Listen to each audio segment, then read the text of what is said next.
the spacecraft. It's basically lifting it up off of the water just a tad. Again, so it's not so...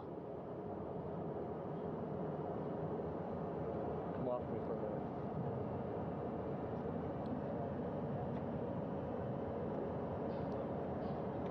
So it doesn't sway so much in the water there.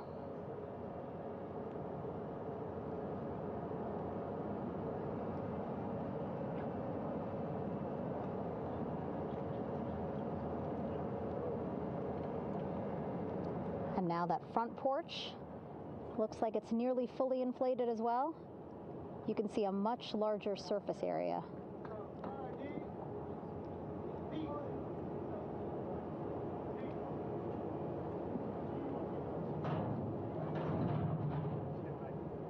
And so once the crew get out of Orion, they can stretch their legs a little bit on this front porch, get some fresh air.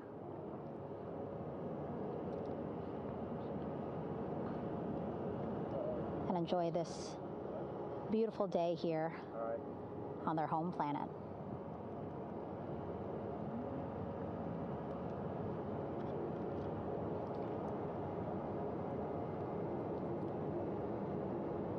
It appears teams now are about to connect the front porch to the stabilization collar.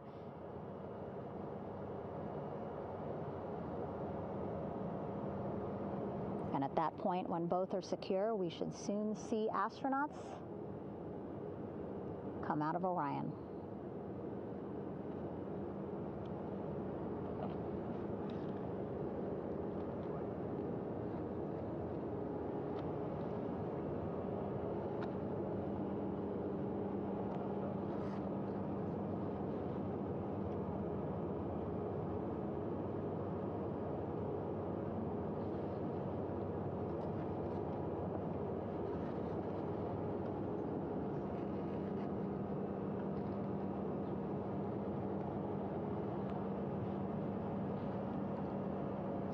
All these views you see also being fed to the Landing Force Operations Center here on the ship. Of course, it is very important for our recovery teams leading the mission to have all the views that you're seeing as well. Again, listening to their communication loop here on the ship. Very quiet, which is a good thing. It means things are going pretty nominally, meaning as expected.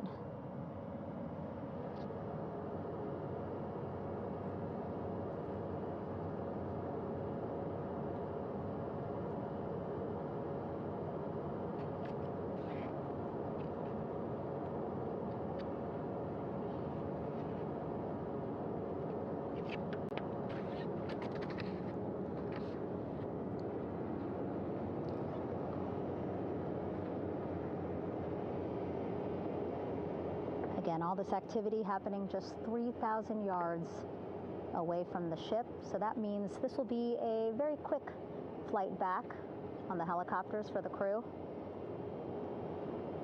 2-3 minutes, and then they'll be back here on the ship. I know.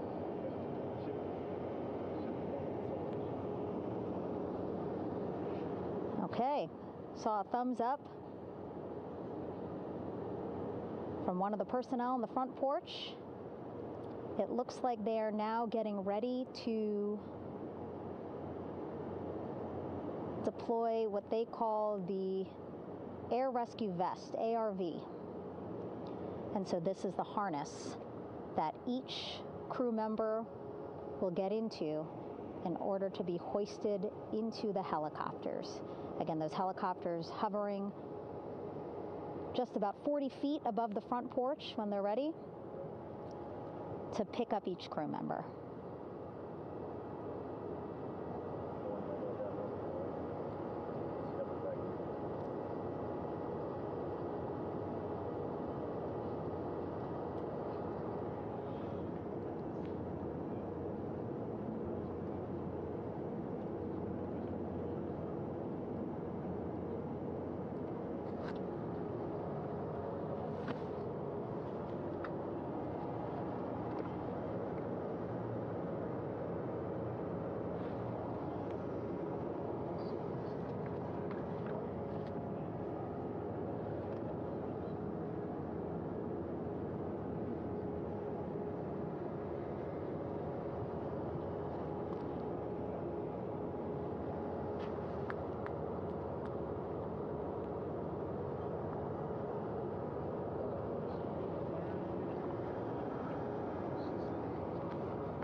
This is Mission Control Houston. Behind me, a fairly raucous scene as hundreds of flight controllers have poured into the flight control room here. This is reminiscent of the scene after the final shuttle mission of STS-135, although that was the end of a program. This is only the beginning of a program with the textbook splashdown of integrity and its 4 astronauts. We're standing by for the crew to be extracted from the spacecraft. Entry Flight Director Rick Henfling invited all of these flight controllers who have contributed to this mission to enter the flight control room to have an opportunity to receive well wishes and to share the mutual glow that exists in the wake of a textbook mission for integrity. On the front screen here in Mission Control, a sign that says "Welcome Home Integrity," taking humanity back to the moon, going further, and returning safely to Earth. So all of that jubilation, part of the post-splashdown activities, even as we await the crew being extracted from the vehicle to be hoisted onto Navy helicopters for the trip back to the USS John P. Murtha.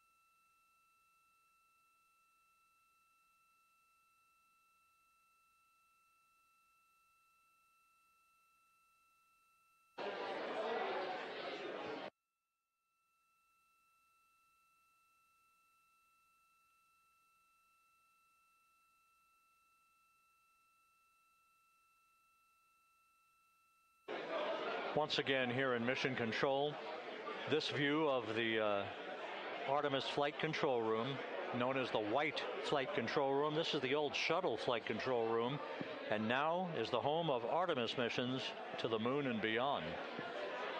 Once again, quite a few flight controllers were invited in by Entry Flight Director Rick Henfling to share in the jubilation following the successful splashdown of integrity.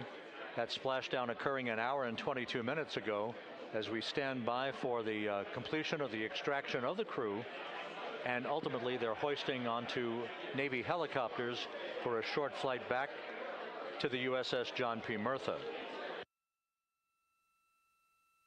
Splashdown occurred at 7:07 and 27 seconds p.m. Central Time.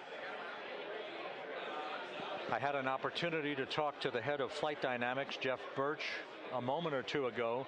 He said the trajectory of integrity coming through the Earth's atmosphere was so precise, they've never seen anything line up on a ground track like today's entry by integrity for its splashdown southwest of San Diego.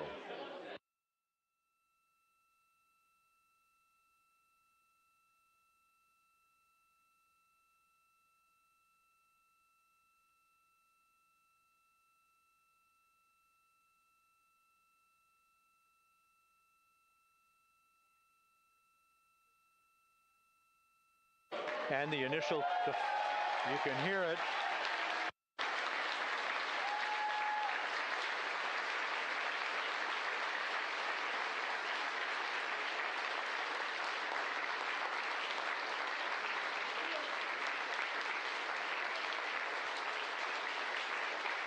Jubilation here in the flight control room. The first crew member is out of integrity.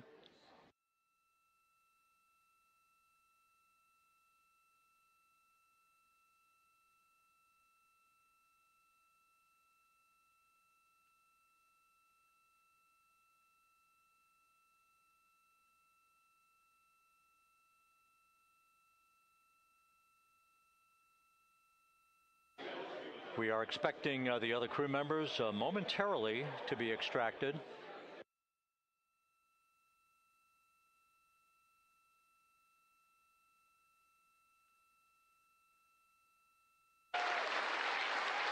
We now have 2 crew members out.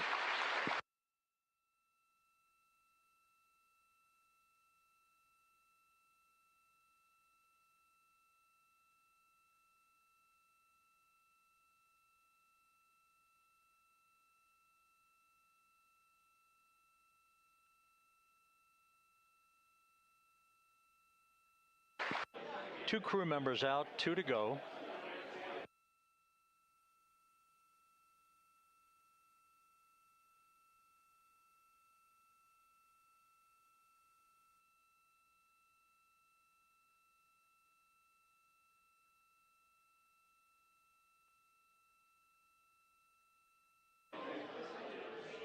We're about 1 hour from sunset out in the Pacific. Everything continues to go well. Integrity's systems function perfectly during its entry back to Earth. And Reed Wiseman, the commander who will be last out of the vehicle, reported that all the crew members were feeling very well.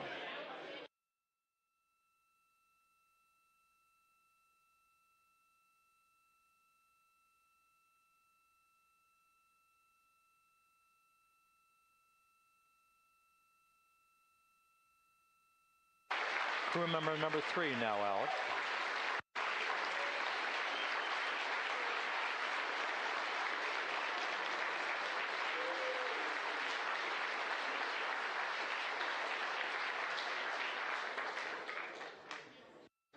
And now standing by for the commander, Reed Wiseman, who will be last out of his ship. Bobbing in the Pacific under almost ideal conditions, Integrity spanned 694,000 miles during its journey from launch to splashdown.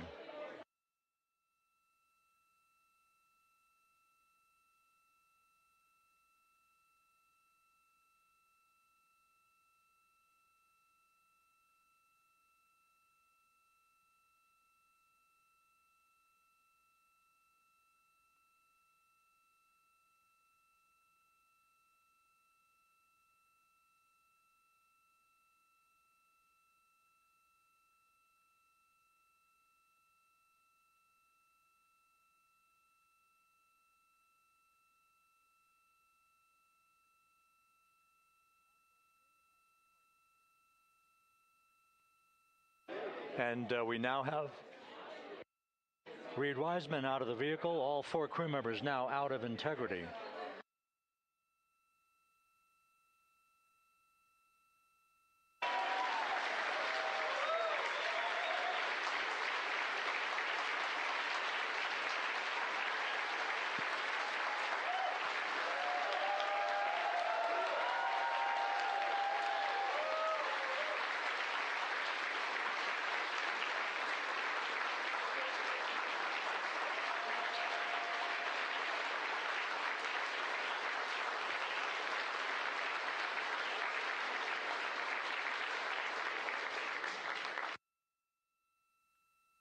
Once again, all 4 Vem, só vem. Isso. Pera aí, eu vou botar aqui esse. Pula, pula, pula, pula. Aí, tá certinho agora. Pula. Eita! Pula, já. Pula. Não, não, não, não, não, não, não, não, não. Calmou, calmou. Tu pula já.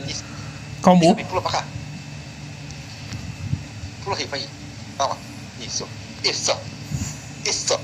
Isso. Vem, vem. Isso. Pula. Desce.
This is Mission Control Houston.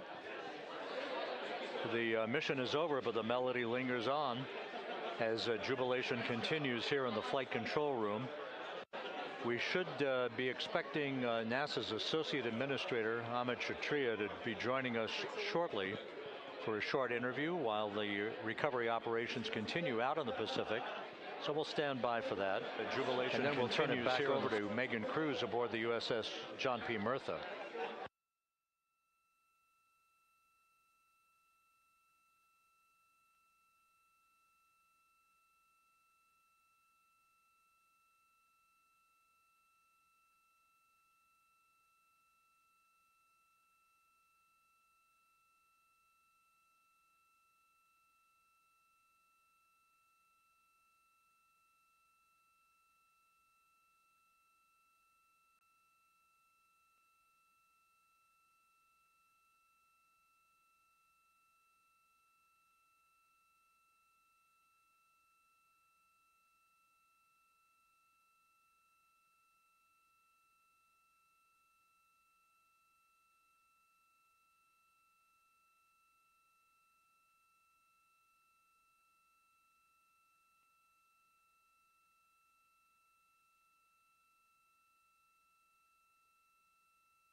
This is Mission Control Houston here in the Artemis Flight Control Room.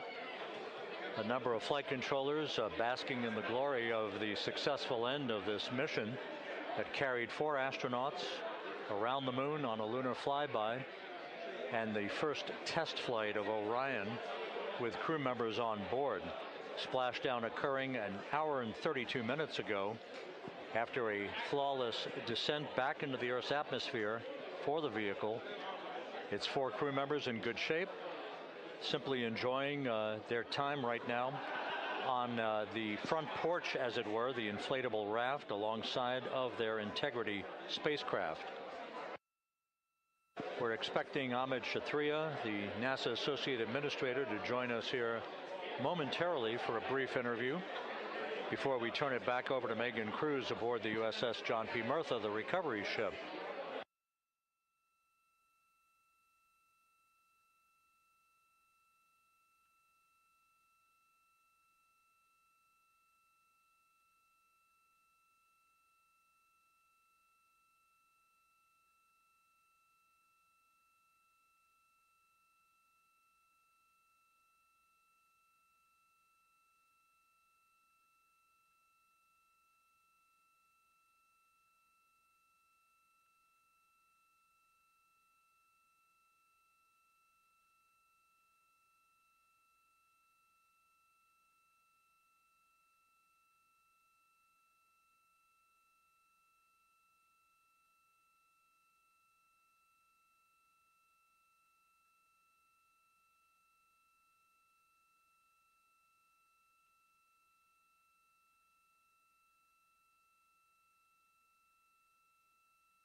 This is Mission Control Houston. We're about an hour and 34 minutes since the textbook splashdown of integrity in the Pacific to bring home our astronauts. And with us now is Amit Kshatriya, the NASA Associate Administrator. Amit, a little bit of history made tonight, a little bit of history made over the past few weeks. Your thoughts as this team here basks in the glow of what they just accomplished? Yeah, Rob, we're here in the control center, and it's kind of overrun with jubilant folks in the mission control, Houston, as well as engineering, and folks that just want to be here, part of it, as we watch our crew get extracted from the vehicle. And, you know, my thought is always about these teams, the team that's in the water right now, pulling the crew out, the team here in Houston that worked so hard over the last 10 days, no sleep to get this done. You know, we still have some work to do to get the crew to the med bay here on the ship. They all look great coming out, so hopefully that won't be too long. You know, I think we saw the administrator on the boat too, giving his thanks to the Navy team on the Mirtha, which they're just an incredible group of sailors. I was able to visit with them a couple weeks ago. And then if you pull it all the way back to the workers and the folks that joined the rocket at Michoud, that made the heat shield tiles, that held together tonight, that stacked the vehicle in Florida, that integrated the vehicle in Denver, that fired the engines in Stennis, that fired the boosters in Promontory. I mean, this is the entire team, coming together and being tested by the environment that this machine went through, and they did it right. The work was good. They did it right. You've said in a number of briefings, of course, and in other forums that this is just the first step. The cadence has to step up, as the administrator has indicated.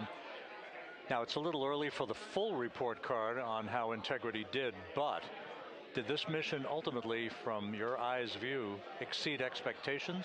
It absolutely did. I mean, I was waiting to talk about this until we were in the water, and I think we still have, again, work to do to bring it in and really kind of go through it bolt by bolt and see what we learned. But I mean, so far, given what we learned during the mission and given how we performed on ascent, on entry, I always think about energy in terms of the states that you worry about the most, and every time we put these machines through these incredibly energetic states that came through. So I'm fairly confident that we made a big step tonight to get us on the path towards the surface. I think the path to the surface is open now. We do have to do all the work, and we'll make sure we talk about that as cleanly as we can. We learned a few things during the mission, but I have to tell you, this was an incredible test of an incredible machine. From an American psyche standpoint, the Empire State Building was lit up red, white, and blue tonight. Our coverage was seen on baseball stadiums around the major leagues. How captivating was this experience for the American people, for the world, in fact, as we returned to the moon? I have not been able to watch a lot of the coverage as we've progressed through the mission. I will tell you, just from my witness in Florida before launch, and then seeing the people's faces here, and then reading where I can about how things are going. I think this has been a gift to the world from NASA. NASA has given the world a gift, proving to folks all over the place, especially young people, and that to me is what this is really about. Young people, when they see what we can do when we work together, when we have teams that collaborate, that it doesn't matter how hard the problems are, we can solve them. I'm hopeful that Artemis 2, as folks witness what we were able to do with this incredible crew, this incredible team that we've birthed into the world, scientists and engineers and artists that have been inspired by this. And even if they don't come work in the program, which separately they should come work in the program, because Lord knows we need the help, but even if they don't want to come work in the program, hopefully they grow up to recognize they can do amazing things when they work together and contribute to society and be good citizens and really change the way, the challenges that are coming in the world are overcomable if we work together like this. And one final question. Flying to the moon, we did it. We've done it again this past week and a half or so. But the engineering that went behind the design of this mission and the precision, the pinpoint precision of this vehicle entering that entry corridor, it's almost mind-boggling. Yeah, it is incredible when you think about the energies involved and the uncertainties involved. That when we inserted the vehicle into orbit, it was 99.2% down the middle. When we dropped the vehicle right on top of the fleet here, our guys knew exactly where to go, but the guidance was perfect. And it's interesting. I've got this question a lot over the last few weeks about, we did this before 53 years ago, and I think, I mean, it is a reasonable thing to contemplate. Like what's gone on since then. And what I'd tell you is, when we did Apollo, which again, the more we learn about what they did, the more magical it seems what they were able to accomplish given the technology and the learnings that they had. But when we did Apollo, the architects of Apollo, Gilbert, Seaman, von Braun, Mueller, what they really, really wanted to do, as they were contemplating what it meant to expand our range of action to the lunar surface, what they wanted to do was learn how to live and work in space for a long time. They wanted to do that first before they were confident they could expand their range of action to the moon. Now, of course, the politics of the time and the mission at the time was different, and so they had to go straight to the moon and bring people home. And then after that, the program kind of lost its momentum. But after that, NASA kept moving along those paths, right? So we recognized during Apollo that reusability was going to be important. We spent a lot of money on those machines, and we spent a lot of money on these machines here. But we recognized that reusability was important, which is why we built a winged space plane called Space Shuttle, and then we used that reusable machine to build a space station. And we learned for 25 years how to live and work in space, and have been able to develop technologies that can enable exploration. So really, what I think is now, 53 years later, we're at the point where the architects of Apollo would have been pleased that we're now ready to actually go back to the moon and go back to stay, because we've learned all the things we needed to learn. There's a lot of people pleased here tonight, and we really thank you for joining us. Amit Kshatriya, NASA's Associate Administrator, as we begin to hoist the crew onto the helicopters to head back to the recovery ship. Thank you very much. Thank you, congratulations, Amit.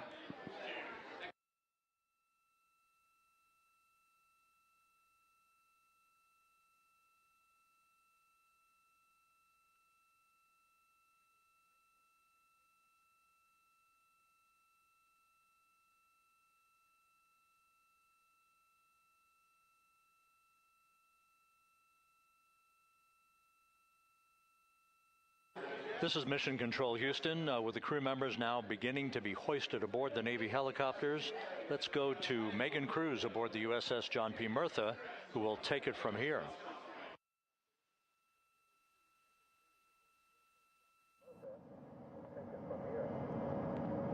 Hey, Rob. Yeah, back on the bow of the ship here, we are seeing the helicopters circling Orion. The first one there having just completed picking up the first astronaut. Helo 2 now, hovering just 40 feet above the front porch, lowering a recovery specialist out of the helicopter. That person will touch down in the front porch just there.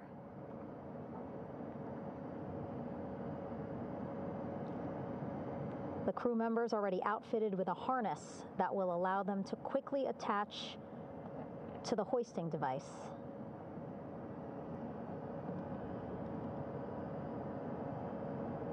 Look at the power of those blades throwing water out at the center there, the front porch, with now 3 astronauts and the recovery specialists.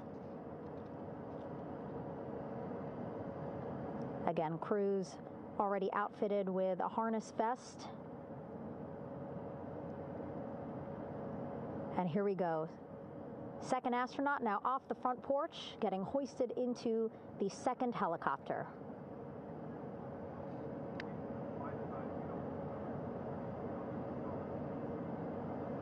That helicopter will now hover just a distance away to give room for the first helicopter to come back and pick up the third astronaut.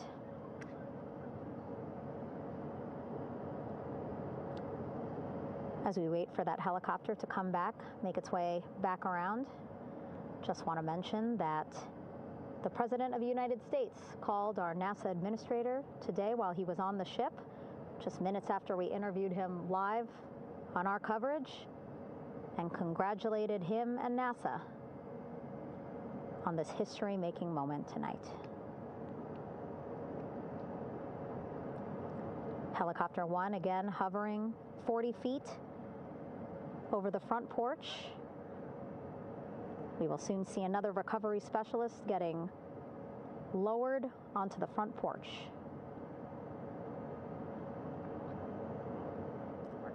Wow, imagine sitting on that front porch, the wind, the water. But again, the recovery team determined that a helicopter flight back to the ship here would be safer, faster, and more comfortable for our crew who just completed a 10-day mission around the moon. Third astronaut in the air, getting hoisted quickly back into the first helicopter now.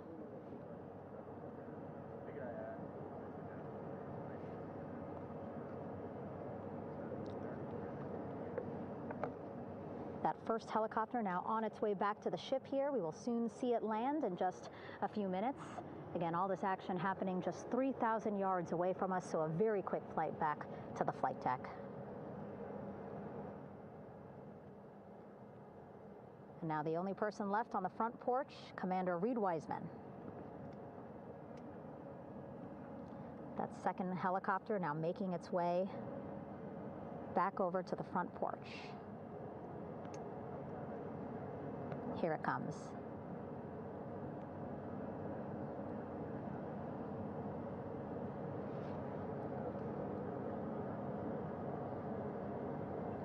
Making its final approach here.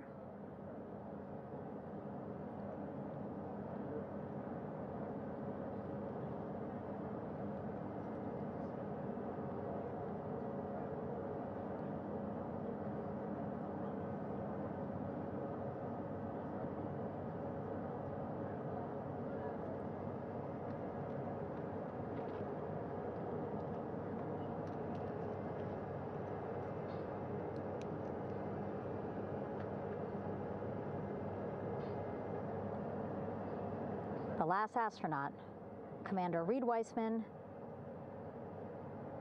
now off the front porch and almost into the second helicopter. Both now on their way back to the ship where we are, the USS John P. Murtha, just west of San Diego in the Pacific Ocean.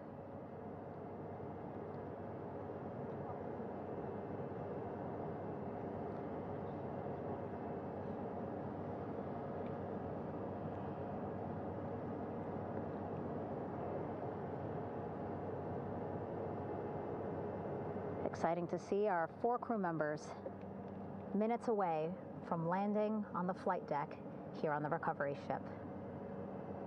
550 people on this ship, excited, ready, anxious, looking forward to welcoming this crew aboard.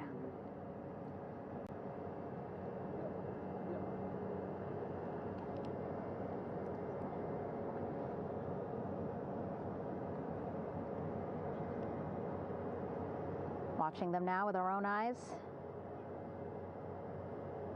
Close to the ship here. Hearing them begin to hover on the flight deck, which is just across from us, here on the bow.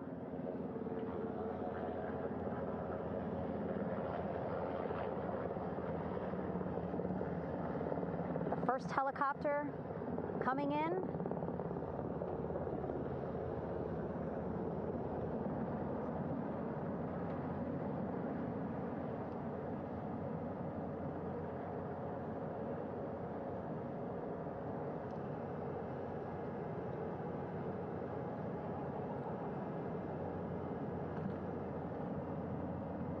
And wheels down.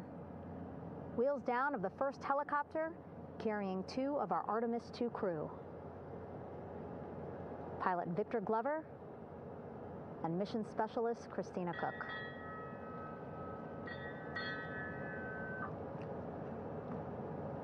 Kilo 1 on deck reported on the recovery loop. Again, the mission audio loops that the recovery team are using here to communicate with one another. And an announcement just made on the ship, integrity incoming. 2 more helicopters on their way to the flight deck, one carrying the crew, the other, one of our imagery helicopters. Again, kudos to our imagery and aerial teams for giving us these beautiful views of history in the making. Set amid a gorgeous, soon-to-be sunset here in the Pacific Ocean.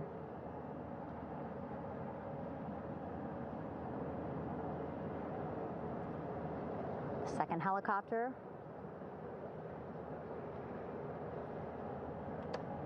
making its approach of the flight deck.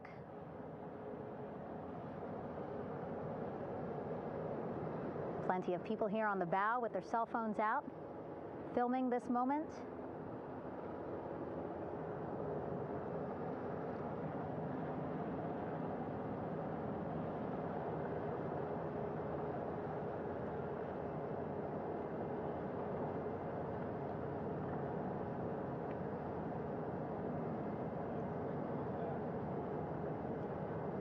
Some impressive flying here by the Navy, as we are seconds away from wheels down. And there you go. We now have all 4 Artemis II crew members on the USS John P. Murtha.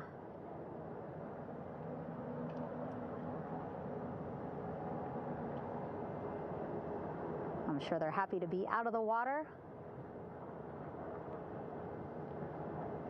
and on this recovery ship with, again, 550 people on board, ready to welcome them home.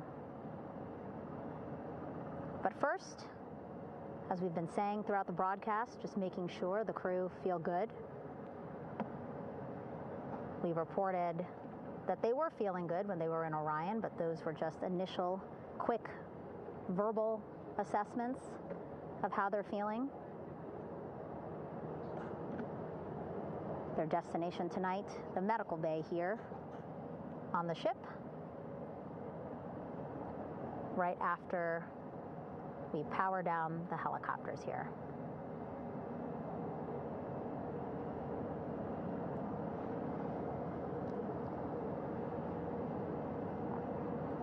The team on the flight deck working quickly but methodically.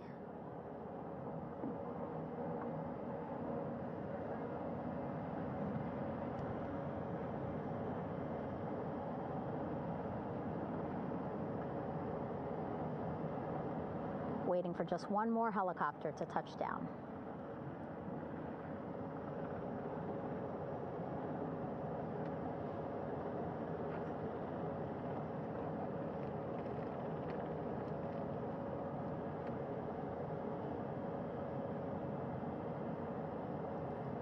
Very limited personnel here on the flight deck. Restricted maneuvering doctrine is in effect.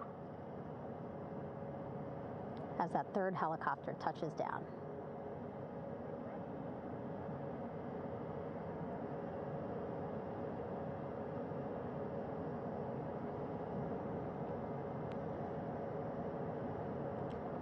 The ship is at flight quarters.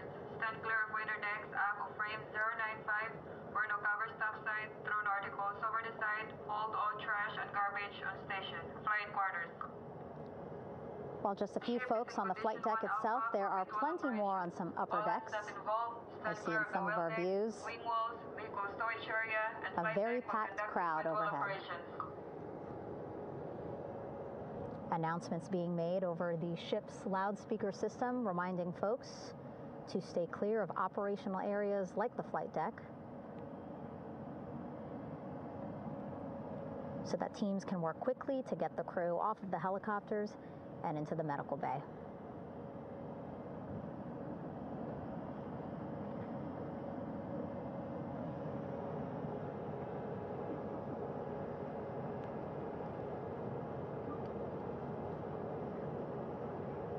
Splashdown today, 5:06 p.m. Pacific time. We are within 2 hours of that splashdown time, and already we have all 4 crew members on the flight deck of the USS John P. Murtha.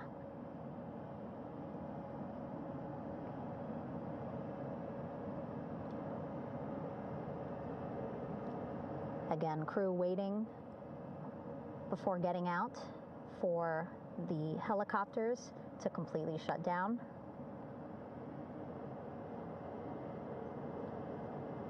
Safety, of course, very important to NASA and the U.S. military.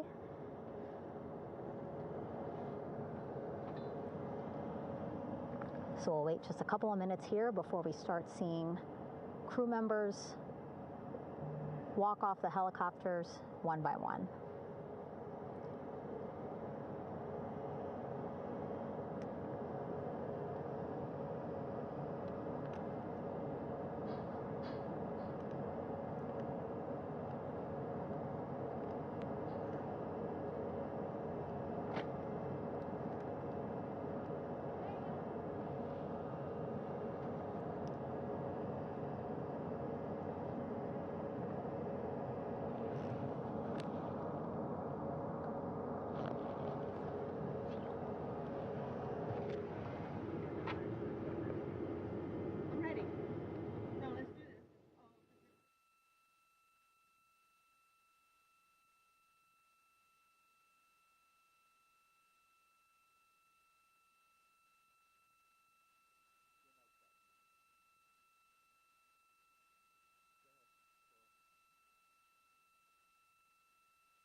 All right, and now here we see pilot Victor Glover and mission specialist Christina Cook sitting on the edge of one of the helicopters, looking in great spirits. That familiar smile and laugh from Victor, I can see it from here. Christina, I'm sure, feeling the same way, just blocked a little bit by our camera here, but we'll see her here shortly. A photographer taking their pictures. Victor saluting folks on the flight deck. They look like they're in great spirits. Happy to be home, I'm sure.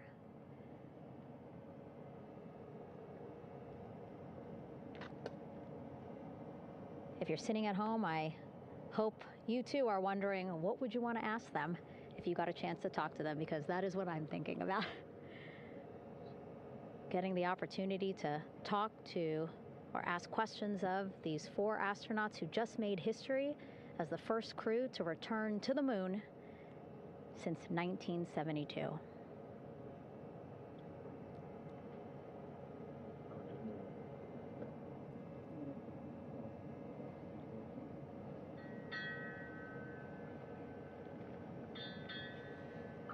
Oh, there we see Christina there, also smiling.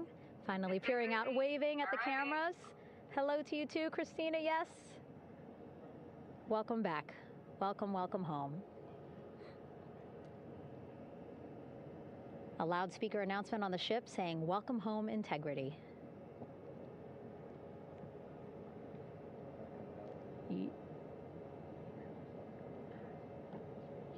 Victor in great spirits.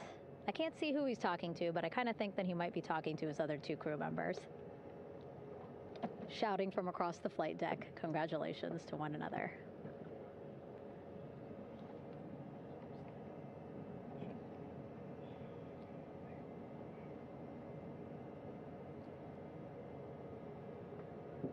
And so now we see some Navy personnel walking up to the helicopter. This is again the first helicopter carrying pilot Victor Glover and mission specialist Christina Cook. Both have taken off their helmets now.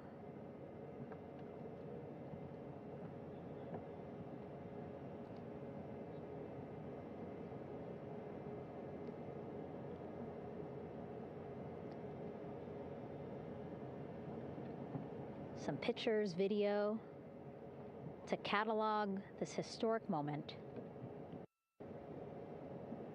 A beautiful sunset just behind them here in the Pacific Ocean. Golden hour. These pictures will be beautiful.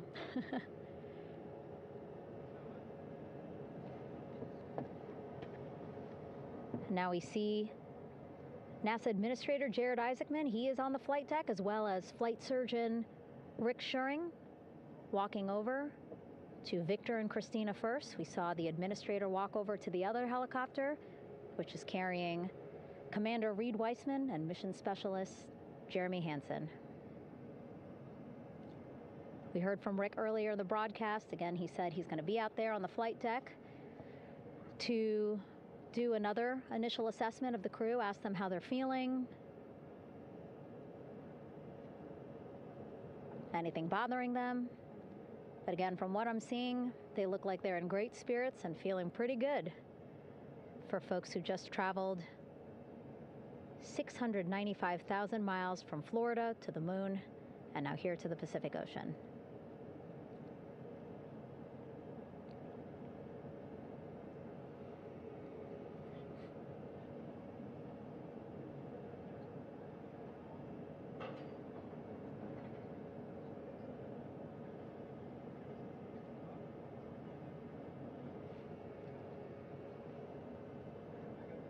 We're now seeing NASA Administrator Jared Isaacman walking across the flight deck. He had been talking to Reed and Jeremy, now approaching Victor and Christina. A hug from Victor? A hug from Christina? What a moment that we're getting to experience together.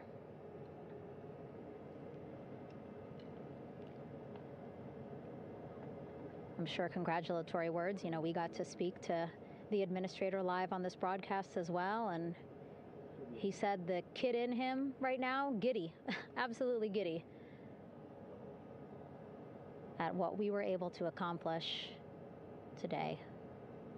Returning them home safely and in good spirits after a 10-day mission around the moon. And here we go. We're seeing Jeremy walking, waving across the flight deck, now on his way to the medical bay.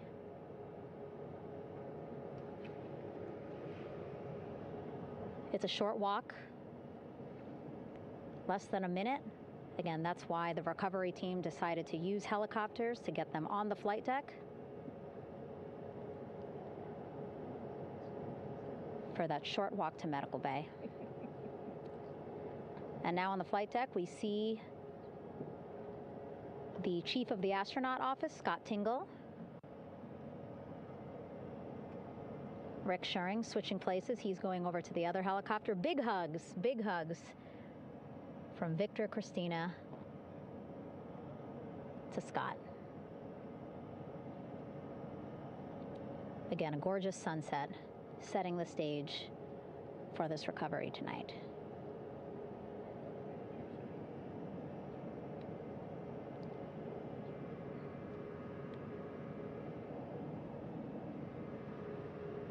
All right, and now here we are, Christina,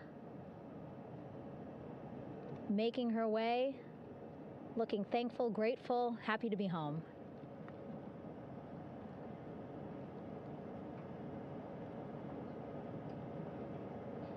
You can see she's looking up. Again, lots of people, just a few levels up off the flight deck, welcoming her home.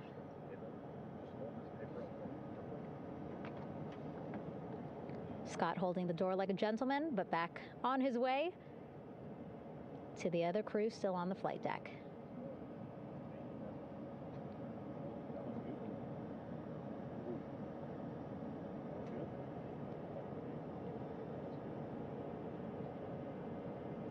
So still on the flight deck, Victor Glover and Reed Weissman.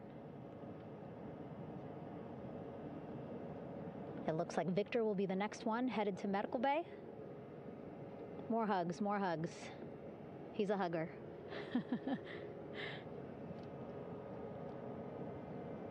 Victor looking good as he walks across the flight deck. NASA Administrator applauding. Victor applauding for all the folks on the ship with him who played a role in their safe return today.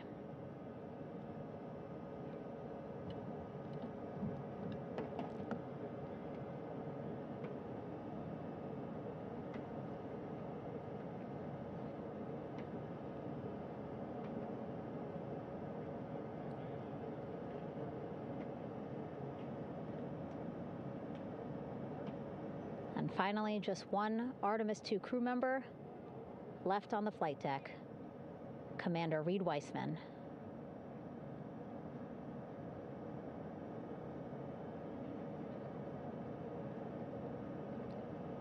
Applause from the group there on the flight deck, I'm sure, as well as on the level just above them, packed with people. Reed looking good as he takes his steps towards the medical bay.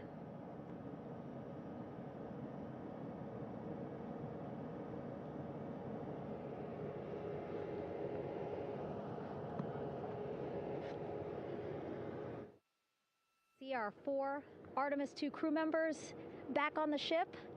Again, now they will head into medical bay, where they will be assessed by flight surgeons from both NASA as well as the Canadian Space Agency. A more in-depth assessment. When they get to medical bay, they will each have their own nurse. They will be helped out of their suits.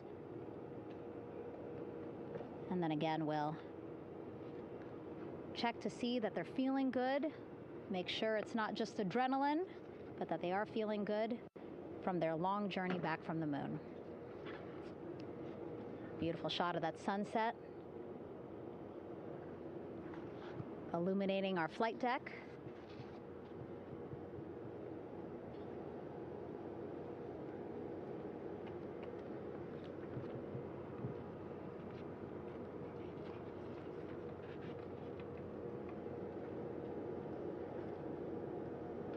All right, and now with our astronauts safely on board, I want to welcome on Artemis Recovery Director Lily Villarreal. Lily, I don't know how you must be feeling right now. Ecstatic, I'm relieved? so ecstatic, relieved. Of course, we still have to bring the capsule into the well deck of the ship, but this is a major milestone to have the crew here on the ship and in medbay. You know, our team has been preparing and working really hard, and I'm just so proud of them all. Everything went very well, just as planned. Our teammates in Houston, the flight control team was just amazing. We were able to have great conversations and communications about everything. And I don't know what else to say. I'm just so ecstatic. It's such a wonderful feeling to get to this point. Again, we still have to get the capsule, but this is huge for all of us in landing recovery, and I couldn't do this without my team, and of course the full support of the U.S. military. There's going to be lots of, you know, high fives when we get the capsule back in, and I'm so happy that the crew's doing well, Ryan's doing well, and you know, thank you for, you know, for everybody watching. Yeah, it was great to watch the crew come back to the ship with you. How were you feeling when you were seeing them looking so happy to be home and feeling really good? You know, the funny thing is that we had video of them from inside the Orion vehicle. They were like that from the beginning. When we opened the hatch, they were already out of their seats, having a good time, waiting for us to open the hatch. And they opened the hatch, and of course we did the first medical assessment. Everybody was doing very well, and they were just having such a great time with the medical team that was inside the capsule. I think they were all taking selfies with you know, the phones that they have, probably talking about what they saw, and it was just smiles all around. They were having such a great time. And then we put them on the front porch when we were ready to put them on the front porch. And again, you could see they were just so ecstatic to be home and talking to everybody. So we were very happy to see all of that in the control room of the LFOC. How remarkable is that? Again, if we think about their journey, the 695,000-mile journey around the moon and back, coming back at 30 times faster than the speed of sound. I mean, how remarkable is that they are in such good spirits? I mean, this is an amazing crew. I think you guys have seen it for the past 10 days. They're wonderful people, and we're so happy that they brought us along on that ride. And I can't wait to see all the additional videos and pictures that they have that, you know, we'll get a hold of now that they're back on the ground. And I can't wait to hear how, you know, a little more than what we saw on the press briefings from the crew about what they saw It's just fantastic. You know, some of my favorite people around this 10 days was the science team and how excited they were. And so this is exactly how we feel in the landing recovery team when the science team went, oh my goodness, when they heard all the discussions about the moon. This is exactly how we feel now in the landing recovery team. We're so ecstatic. Yeah. Again, we have to recover the capsule. I want to make sure we don't forget about our Orion. Lily's all about business. She's thinking about what's next. But yeah, speaking of these 10 days, I mean, we have been along for the journey with them, live with them 24/7 for 10 days, and just really seeing the engagement that we've gotten from around the world. What do you hope people take away from this mission? I think that's fantastic. So, you know, my story was that I went to the Kennedy Space Center. I was born in Colombia. I was 10 years old when we moved to the United States, but when I was 7, my family took me to the visitor center, and that's when I learned about Apollo. And we went to the moon, and I learned about astronauts, and that story was what really fueled me to want to do STEM and want to be an astronaut. And I think that this Artemis program is going to do exactly what, what girls, my age back then is 7, young people right now, girls and even like young men, obviously. But we want to empower people to know that you can do this, right? If you want to come and work for NASA, if I did it, they can do it. And Artemis program is just going to inspire everybody. And I'm so happy about that. Yeah. Like Apollo inspired me. Thank you so much, Lily. Really appreciate you being here. As you said, still a lot of work to do. 5 to 6 more hours to recover Orion that's still out in the water. So I'll let you get back to it. Thank you. You had beautiful words to say again. We hope that this inspires people. We hope that you come and join us at NASA and accomplish great things with us in the future. Yeah. Back to you, Rob. Thank you, Megan, and safe sailing out there in the Pacific. Here in Mission Control, it is now all quiet. The team of flight controllers and all their support personnel have left the room to enjoy the aftermath of a textbook touchdown by Integrity that splashed down in the Pacific right on target to complete this historic flyby of the moon, the Artemis II mission. With that, we'll wrap up our coverage for the night and point you to a post-splashdown news conference in 15 minutes at 9:35 p.m. Central Time, 10:35 p.m. Eastern Time, where managers will discuss the return of the Integrity spacecraft and the completion of the Artemis II mission. With that, we'll wrap up our coverage for this evening and historic mission in the history books. This is Mission Control Houston.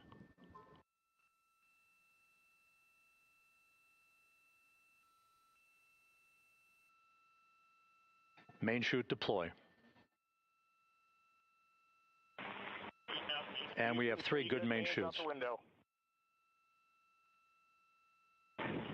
Integrity, splashdown, sending post-landing command now.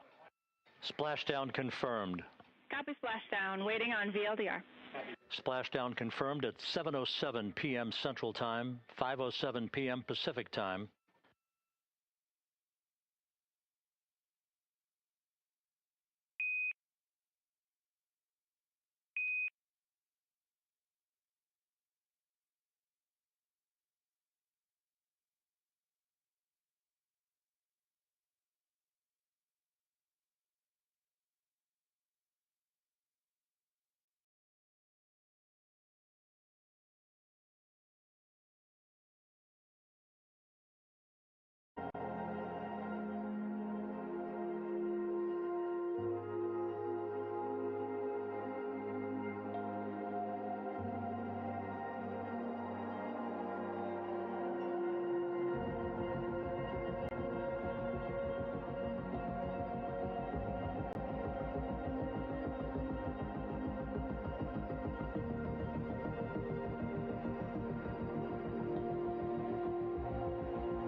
Artemis 2 mission is a test mission of the Orion space capsule.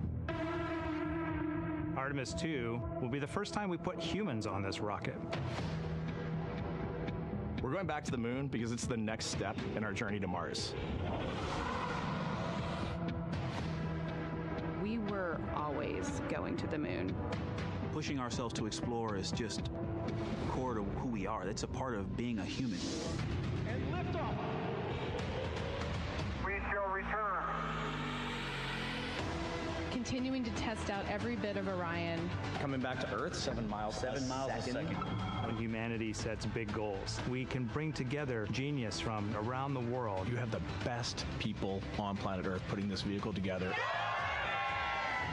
That's what's up. To innovate for the benefit of humanity and to inspire the world through discovery. And here we go.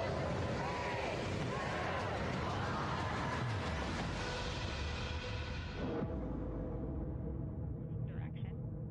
19th, 1972, 2:25 p.m. Eastern Standard Time.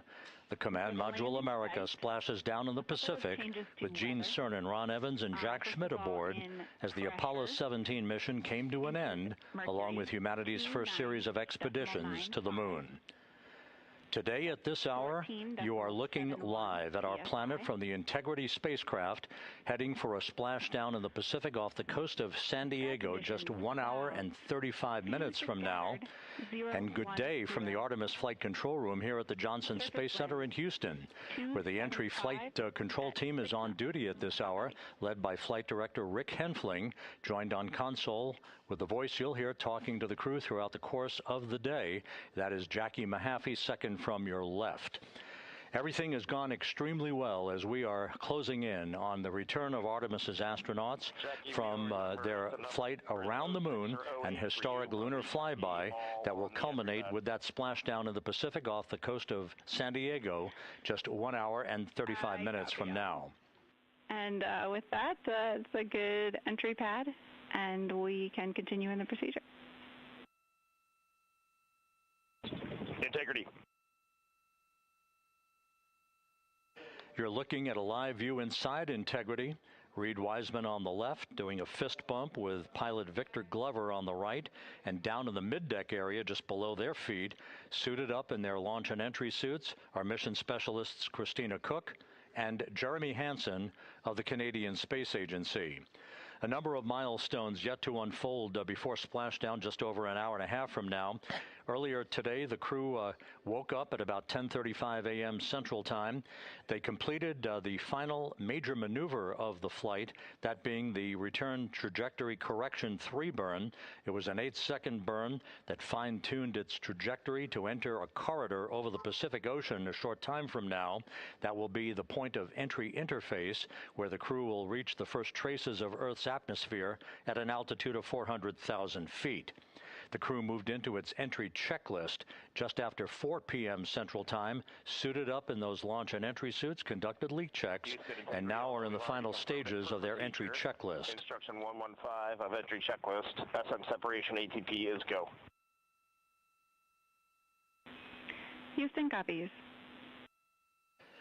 The next major milestone on the route home. Fully zipped, and they're working on EBS and then seating up. We copy. Thanks for the status. Jackie Mahaffey talking to Reed Wiseman aboard Integrity. The spacecraft now about 12,000 nautical miles from the Earth's surface. The next major milestone on tap for the crew will be the handover of communications from the Deep Space Network to the Tracking and Data Relay Satellite System. The Deep Space Network came into play after the translunar injection burn back on April 2nd that propelled Integrity toward its lunar flyby. We'll be back on the TDRS network here in about 41 minutes. Following that, the next activity will be the pyrotechnic separation of the crew module from the European service module. That is scheduled at 6:33 p.m. Central Time, followed 4 minutes later by one final critical maneuver. That will be a 19-second burn of Integrity's thrusters in what is called the crew module raise burn. Now, what that does is it basically acts If you were sitting in a reclining chair, you'd basically tilt yourself back. It raises the aft end of Integrity ever so slightly, and that is the final opportunity for us to fine-tune the angle of attack of Integrity through the area of peak heating at entry interface that will come a bit later on, about an hour and 18 minutes from now. So after the raise burn, we will be in the final orientation that will minimize any peak heating on the heat shield of Integrity and prior to the time the crew enters the Earth's atmosphere at an altitude of 400,000 feet. Entry interface. This is the critical time where the crew will reach the first traces of Earth's atmosphere at an altitude of 400,000 feet, traveling 34,882 feet per second. Just 24 seconds after entering the Earth's atmosphere, we will experience a communications blackout expected to last 6 minutes in duration. This is planned, and it is caused by the interaction of the velocity of Integrity with the friction of Earth's atmosphere. There will be a buildup of plasma around the vehicle, and that ionization will prevent any communications with the crew and any receipt of data by flight controllers here in Mission Control. That blackout is scheduled to begin at 6:53 and 54 seconds p.m. Central Time. Again, a 6-minute blackout that will end, if all goes as planned, at 6:59 and 55 seconds p.m. Central Time. At that point, we expect to regain communications with the crew and a reacquisition of data through the Tracking and Data Relay satellite system. We will have a series of roll maneuvers. These are computer commanded that will roll the vehicle slightly to the left, then back to the right. That will bleed off excess energy as we begin our peak period of velocity. We expect to reach a maximum velocity of 24,661.21 miles per hour, equivalent to about Mach 33 times the speed of sound, shortly after we enter that blackout period.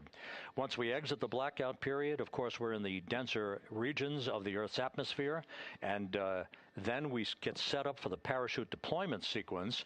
First, the deployment of 3 forward bay cover chutes that will pull essentially the top forward bay cover off the very top of the Integrity vehicle. That will be followed by the deployment of drogue chutes, and then the final deployment of a series of 3 main parachutes at 7:04 and 44 seconds p.m. Central Time. From that point on, it is about 3 minutes or so until splashdown. Splashdown scheduled at 7:07 and 8 seconds p.m. Central Time at a gentle speed of 19 miles an hour. So just to give you some perspective, at the time that we enter the Earth's atmosphere, we're traveling somewhere around Mach 32. We will splash down at a speed of about 19 miles an hour.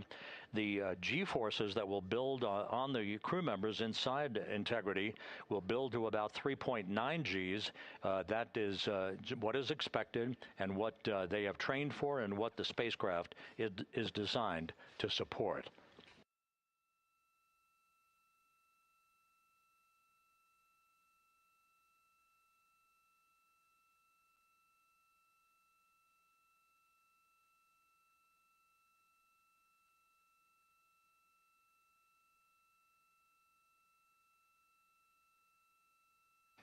The latest weather forecast out in the recovery zone off the coast of San Diego is a go forecast from our meteorologists here at the Spaceflight Meteorology Group at the Johnson Space Center.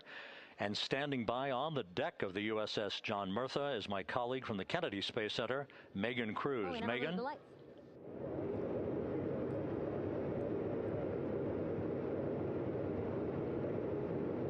Hey there, Rob. Yeah, welcome to the bow of the USS John Murtha. This is where we will report out live updates from the ship as NASA and the U.S. military work to recover our Artemis 2 astronauts in just about an hour and a half. How exciting. Now, right now, as you can see, we are out in the Pacific Ocean. We are just west of San Diego. We're actually staged about 6.5 miles away from where we expect Orion to splash down. And then we will incrementally move closer. So at the time of splashdown, we'll be about 5 miles away, and then we will will move to 3.2 miles away. At that point, we'll pause, make sure that all the debris that might be coming down with Orion, because basically some parts of like the parachute system, they're jettisoned off Orion during descent. So we'll just want to make sure that those all land in the water and that we are safe to move even closer. So we will make sure that we can move a little closer, and at that point we will move to a mile away from Orion. And at that point the ship will circle the capsule while NASA and Navy recovery forces work to get our astronauts out, and we should have great views of the bow from here. But also we have a ton of cameras all around the ship. For example, we actually have some cameras right to the left of me here on the bow. These are very strong, stabilized cameras. We can really get up close to make sure that we are sharing all the images we have available to you. We also will have some views from above. We actually have 5 planes providing live views of splashdown today. In fact, some of those aerial assets just took off from San Diego minutes ago. And then actually here on the flight deck, you see 4 helicopters, the 2 in the back. Those will take off in about 30 minutes from now, also with live cameras. So again, lots and lots of imagery that we hope to share with you today. And then those 2 helos in the front, those 2 will pluck the crew out of the water and fly them back to our ship. Now, the combined team here on the ship, more than 550 people, left San Diego 4 days ago, and since then I've watched different teams train every day, rehearse, final preps to make sure that they're ready for today. So to give us more of an update about how recovery is going on right now, why don't we turn over to Paul here, Paul Serpinski. He is the Assistant Artemis Recovery Director. Great to have you here, Paul. Great to be here, thanks. Absolutely. So you just left the landing forces operations center here on the ship. How are we looking for recovery? Right now it's looking great. When I left, they were just about to get into weather briefing with Mission Control Center in Houston, but listening to the loops this morning and everything that's been going on, the reentry trajectory correction burn, the return trajectory correction burn went great. They were right on the money, right down the middle where they should be coming back. Our forces here are teams out in the water. All our boats are launched or will be imminently. So yeah, it's just coming along great. Yeah. It's really nice to see. We did see some of those boats float behind us. We were hoping to give you a live view, but of course they floated right out of the camera shot as you came to us. But so basically the team right now here on the ship, basically like monitoring mode, but really things will pick up about 15 minutes after splashdown. Yeah, so a couple minutes before splashdown, things start happening really, really fast. Mm-hmm. Some events during the reentry, they're maybe a second or 2 apart, and so it just takes a whole lot of effort and a lot of updates back and forth between us and Houston to try to keep track of everything that's happening, all in real time. And then after splashdown, that's when the recovery team really kicks into high gear.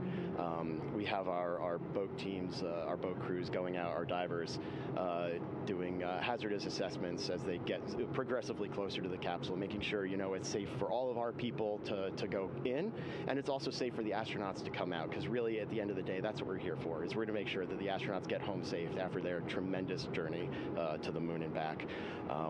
But then also we have, like you mentioned on a minute ago, all of our imagery helicopters are taking imagery, camera shots of it as it's coming in all the way through and splashdown. I mean, they'll see it as soon as it crosses the horizon, all the way to the ocean here. And then afterwards, we have to recover actually Orion to bring it into the well deck of the ship. Absolutely, yeah. And so once the astronauts are safe on board, then those same dive teams are going to transition into securing the capsule. They'll position some equipment around it to kind of facilitate that. The ship will move into position. We'll attach a really big winch line to it, and then a bunch of tending lines. We'll pull the capsule around behind the ship and then start to slowly bring it in. And then, Orion comes in, goes hard down, and everyone cheers. Yeah, great day. Great day, exactly. Lots to coordinate, a lot to manage. Basically, planning for this recovery, Artemis 2 recovery, started a month after Artemis 1 launched. That was the uncrewed test flight of the Space Launch System rocket, as well as the Orion spacecraft. That was November 2022, a month later, all the planning for this. How does it feel to be so close to welcoming our friends, our astronauts home? For the whole team, I walked around the ship this morning, just kind of visiting with a lot of people, a lot of groups, and just kind of get the feel of them. And everyone has that same kind of mentality. Everyone's excited, everyone's thrilled to see all that work that we've been doing, like you said, for the last 3 years, since right after the last one came back till now. And some people even further back, some of them go back a decade or more. So everyone is just excited and they're ready. They're really ready for this, and just to be able to see our crew come back, that's going to be a thrill for everyone. How are you feeling? Are you ready? Is this something you ever thought you'd be doing? I'm ready. I'm excited. This has been the pinnacle of my career so far. It really has. I've seen a lot of firsts, a lot of lasts, but I can't think of ever topping seeing the first crew to go to the moon and back in 50 years, and to be here and be a part of that. And it's just a tremendous privilege. And on behalf of the whole team, I'm thrilled, and so are all of us. We're ready. Yeah, I definitely think that those words really embody how everybody on the ship is feeling. So thank you so much, Paul. I appreciate you being here. And so, Rob, we'll toss it back to you again. We will continue to join you with live updates from the ship as much as possible. Thank you, Megan. Back here at the Johnson Space Center, the entry team of flight controllers looking over the shoulders of Reed Wiseman and Victor Glover there on the flight deck of Integrity, and again just below their feet in the mid-deck area, if you will, Christina Cook and Jeremy Hansen of the Canadian Space Agency. They're in the final review of their entry procedures and all of the activities that will follow here very shortly in trip hammer fashion. We should note that after splashdown occurs, the flight control team here in Houston will be monitoring the orientation of the Integrity spacecraft. We are expecting it to splash down upright in what is called the Stable 1 configuration, with the top of the spacecraft pointed upward. Stable 2 would indicate that it is upside down in the water. Regardless of the orientation, there will be 5 inflatable airbags called the CMOOS system. That's the acronym for Crew Module Uprighting System. We are suit on complete. Houston copies. Reed Wiseman acknowledging that the final steps in suit donning are now complete for the crew. Leak checks have been completed earlier. The CMOOS system, those 5 inflatable airbags, will be inflated with helium. Those airbags will ensure that the vehicle remains upright. While that activity is going on, the flight control team here will be checking the systems on Integrity, also making sure that there's no leakage of toxic gas from the spacecraft. It should take about 15 minutes from splashdown to the power down of all of the systems on Integrity.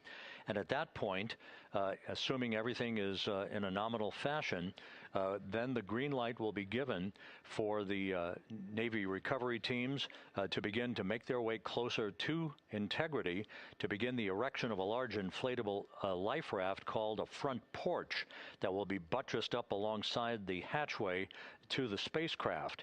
That life raft will be used to bring the crew members out of this vehicle once the hatch is open, one by one.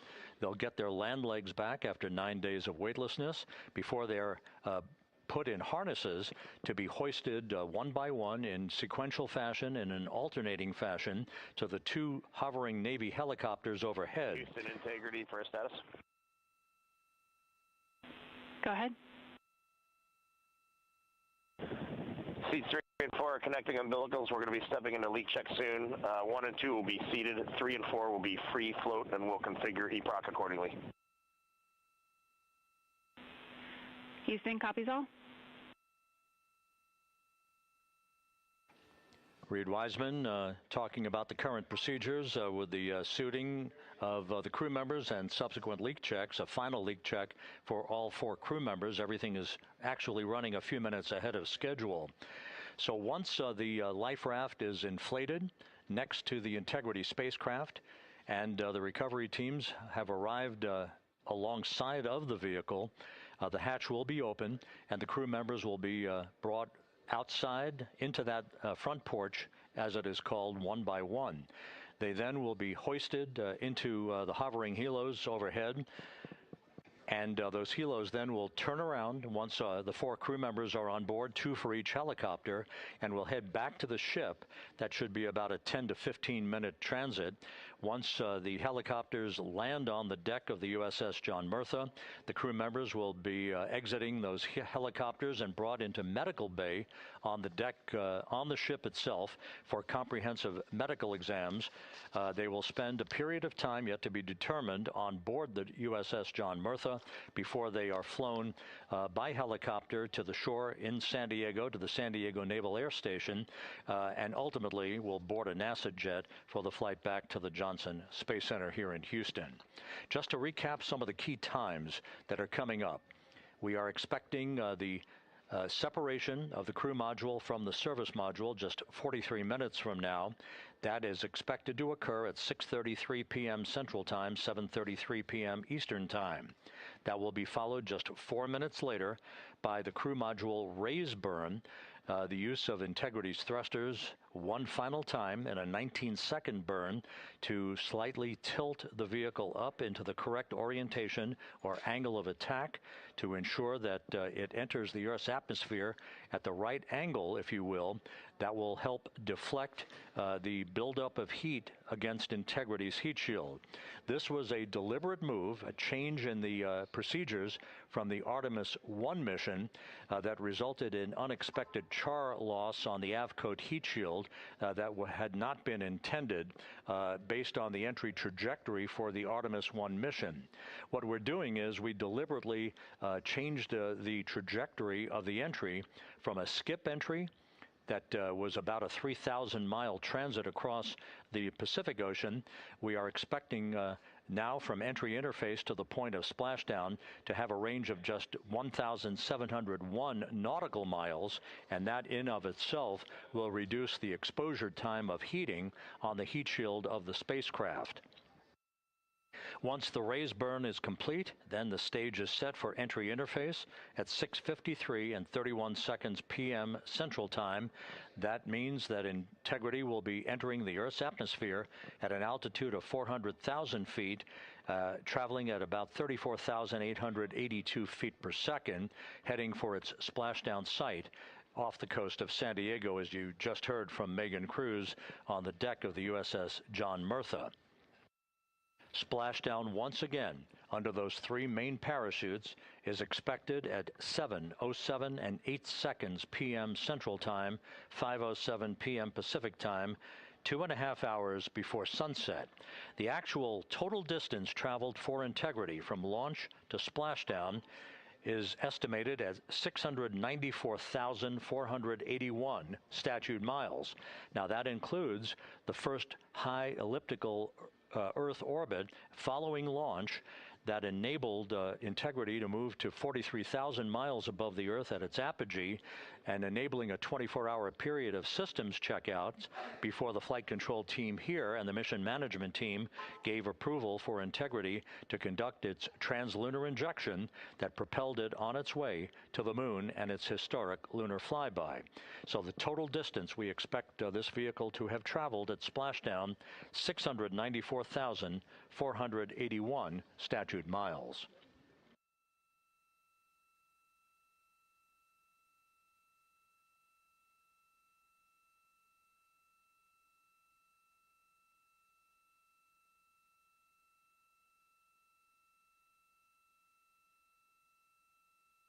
With everything proceeding on track and on time aboard Integrity, the vehicle system's in excellent shape as the Earth grows larger in the field of view. Let's go back to the USS John Murtha and Megan Cruz, who is standing by.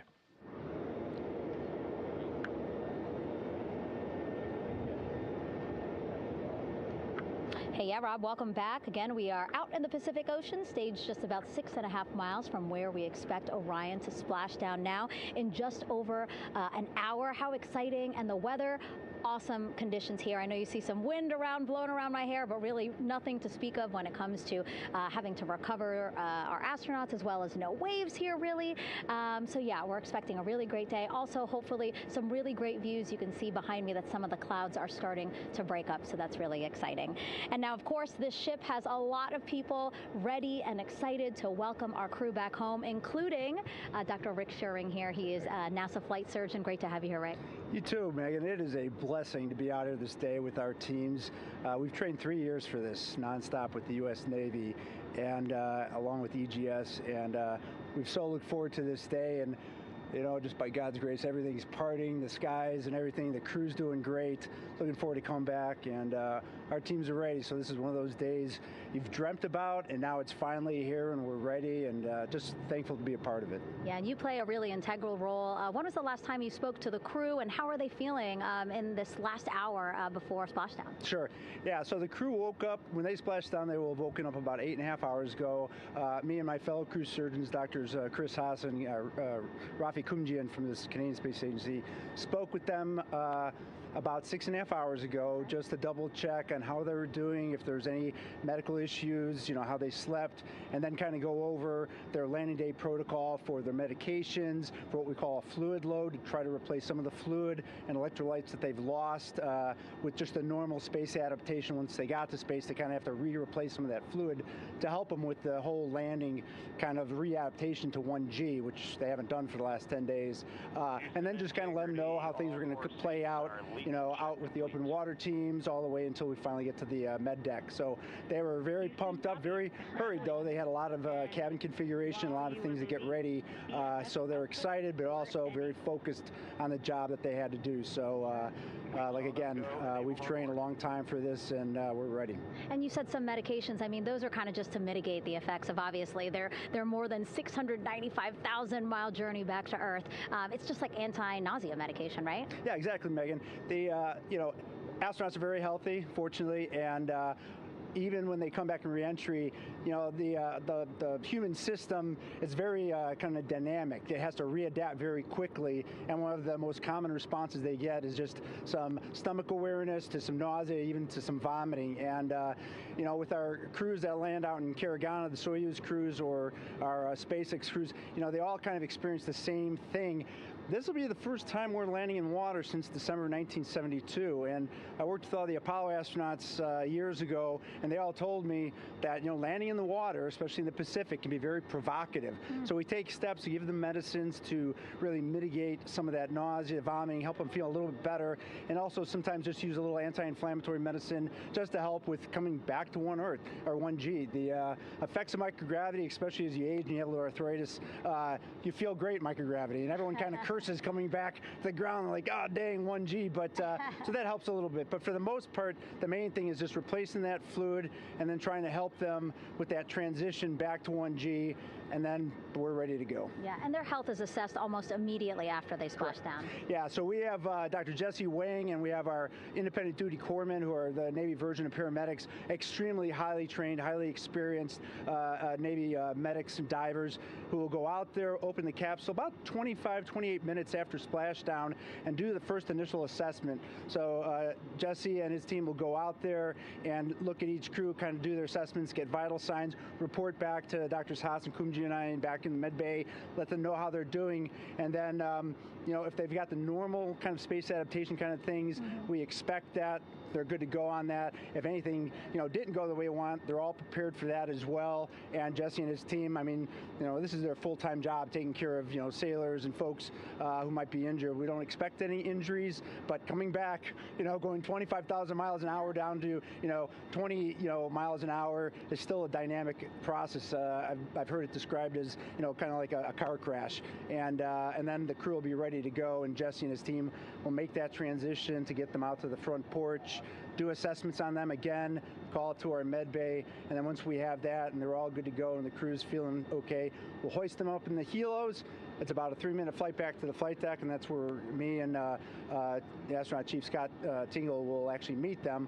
I'll get eyes on them, make sure they're all good, just take very slow transitions, and then one by one we'll either get them out with the SMTs, the SAR med techs under each arm, to kind of just walk them very slowly to med bay, which actually helps them acclimate back to 1G. Or if they really don't have their sea legs back yet, then we might put them in what we call a stair chair, which will be right behind them, and then just very slowly kind of get them back into med bay to start our full assessments with the team. Yeah, so a really great team here to support them as soon as they get back, and also all throughout the mission, of course. You talked a little bit about this, but obviously, we have seen astronauts return from the International Space Station for over 25 years, so we kind of know that that journey, how it affects the body. But yes, we're talking about humans returning from the moon for the first time since 1972. How is this different from your perspective?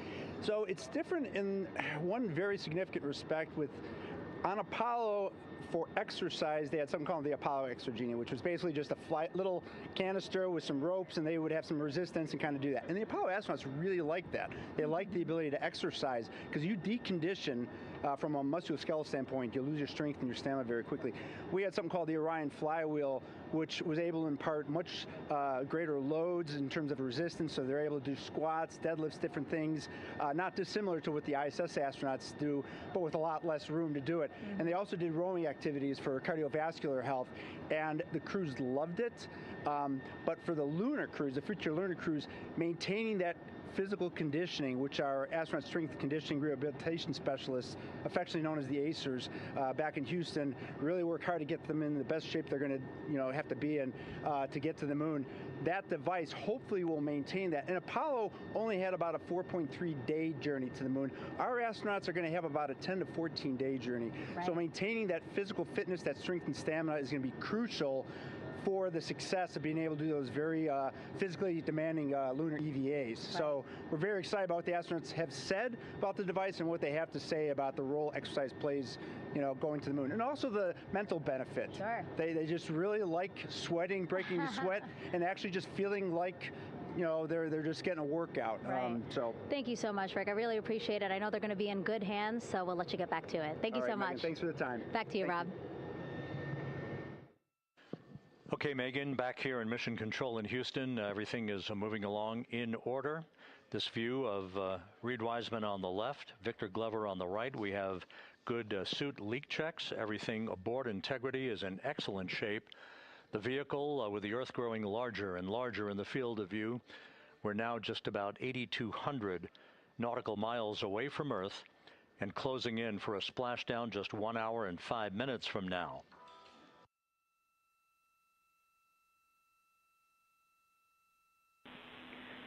Integrity, just under a minute till your GPS maneuver initiates, and both GPS units look eager to acquire. Outstanding. Seats 3 and 4 are working on seat strap in now. Houston copies. Once again, as we start to close in on some of the major milestones, the first one coming up in just 31 minutes. And Integrity, just confirming the LCG gas trap was able to be closed out. Affirmative. Copy. Crew module, service module separation scheduled just 31 minutes from now. The key point of interest, of course, will be the performance of Integrity's heat shield during its high-speed entry back into Earth and the peak heating that is expected around the spacecraft of some 4,000 to 5,000 degrees Fahrenheit. On Artemis 1, as I think most folks know by now, we flew a trajectory known as a skip entry, in which we performed an initial dip into the atmosphere to bleed off some energy. Then we skipped out of the atmosphere and dipped back into the atmosphere before splashing down in the Pacific. But after the mission was over with, we noticed unexpected liberation of some of the charring effects on the heat shield known as AVCOAT. Before the flight, we had an opportunity to sit down and talk with Entry Flight Director Rick Henfling to get a perspective on what this all means and how the mission was redesigned to try to protect Integrity's heat shield to a higher extent. Let's take a look at that interview. Returning from the moon is a lot different than deorbiting from low Earth orbit. When we return from the moon, we expect to achieve velocities upwards of 36,000 feet per second. And in order to slow down to a nice, graceful splashdown in the Pacific Ocean, the flight crew is going to experience between 3 and 4 times the force of Earth's gravity. On Artemis 1, pressure buildup inside the char layer of the heat shield resulted in the char losses we saw.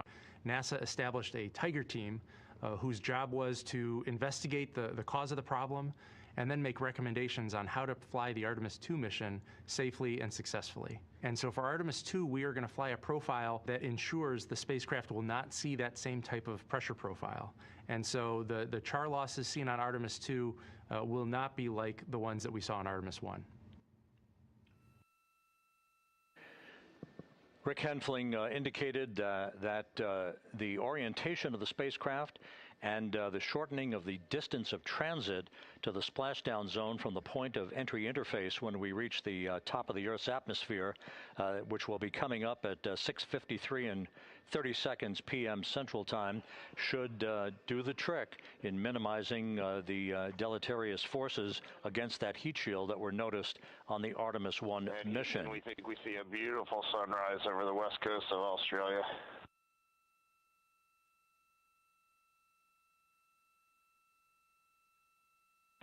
We copy. Commander Reed Wiseman reveling in his final hour in space on this mission as Integrity is passing over the southwest coast of Australia now at an altitude of some 7,600 nautical miles. That will begin the southwest and northeasterly transit across the Pacific Ocean. Let's talk a little bit more about some of the highlights and some of the numbers associated with the points of interest here.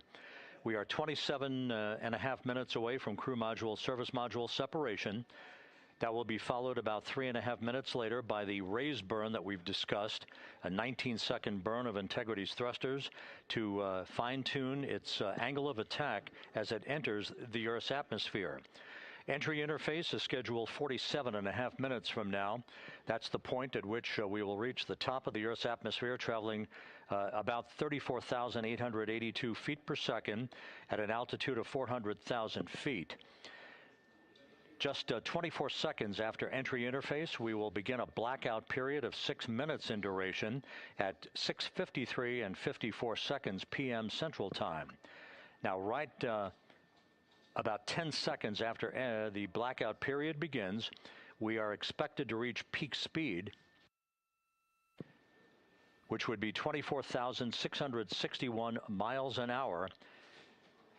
That'll be about 103 miles an hour short of the velocity record set by the Apollo 10 astronauts, Tom Stafford, Gene Cernan, and John Young, when they returned from the moon on the Apollo 10 mission in 1969. That blackout period is expected to last 6 minutes in duration. At 6:54 and 52 seconds p.m. Central Time, we'll reach our peak heating period of about 4,000 to 5,000 degrees while we're in a communications blackout from Integrity and its astronauts. That blackout should end at 6:59 and 55 seconds p.m. Central Time, at which point we expect to regain communications with the crew.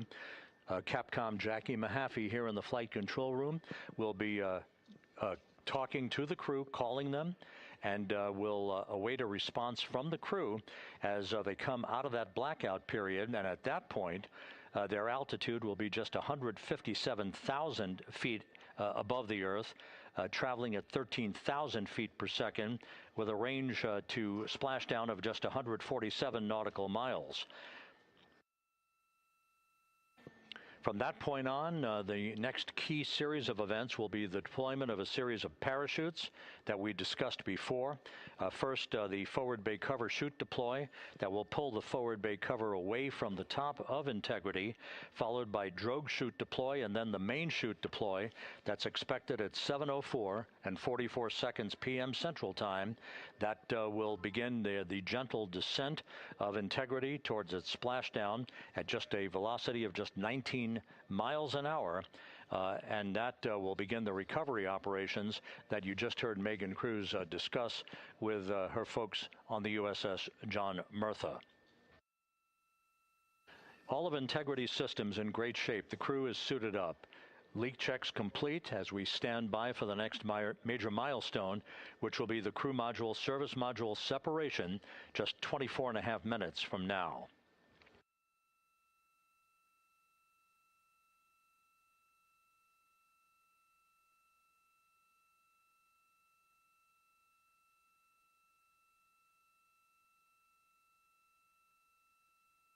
All of the activities from the start of entry interface to the point of splashdown will be quite rapid fire, just 13.5 minutes from the point at which we begin descent into the Earth's atmosphere till splashdown.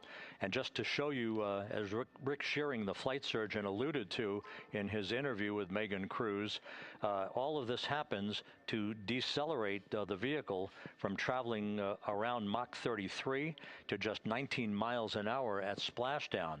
All of that happening in just 13.5 minutes.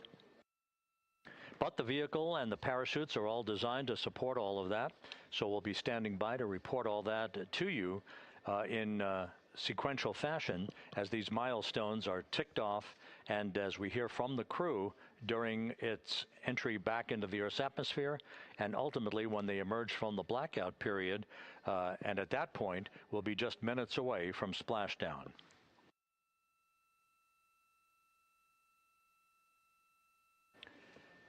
So with all of those preparations ongoing, we can return here briefly for another report from the USS John P. Murtha and Megan Cruz. Megan?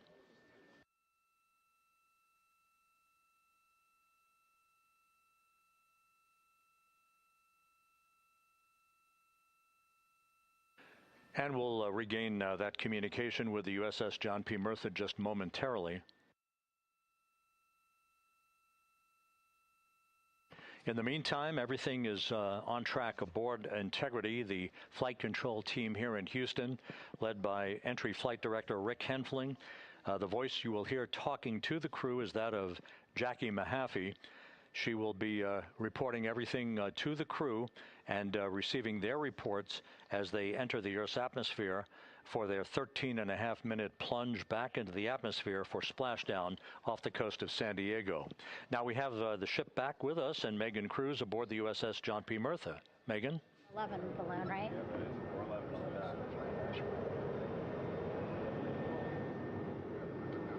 Hey, Rob, yeah, the excitement is really building here on the ship. I'm watching right now one of the weather balloons being lofted up from the ship. Again, weather balloons, very important for us to make sure that we are tracking the right kind of weather and also the data that's needed for what's called our Sasquatch team. Again, it's a team out of NASA that basically makes sure that the debris that comes off of Orion, again, some of those pieces of the parachute system, make sure that they don't fall on us here in the sea, and also our aerial assets, our folks in helicopters. So watching that float away right now. But with me right now is Captain Eric Kenny.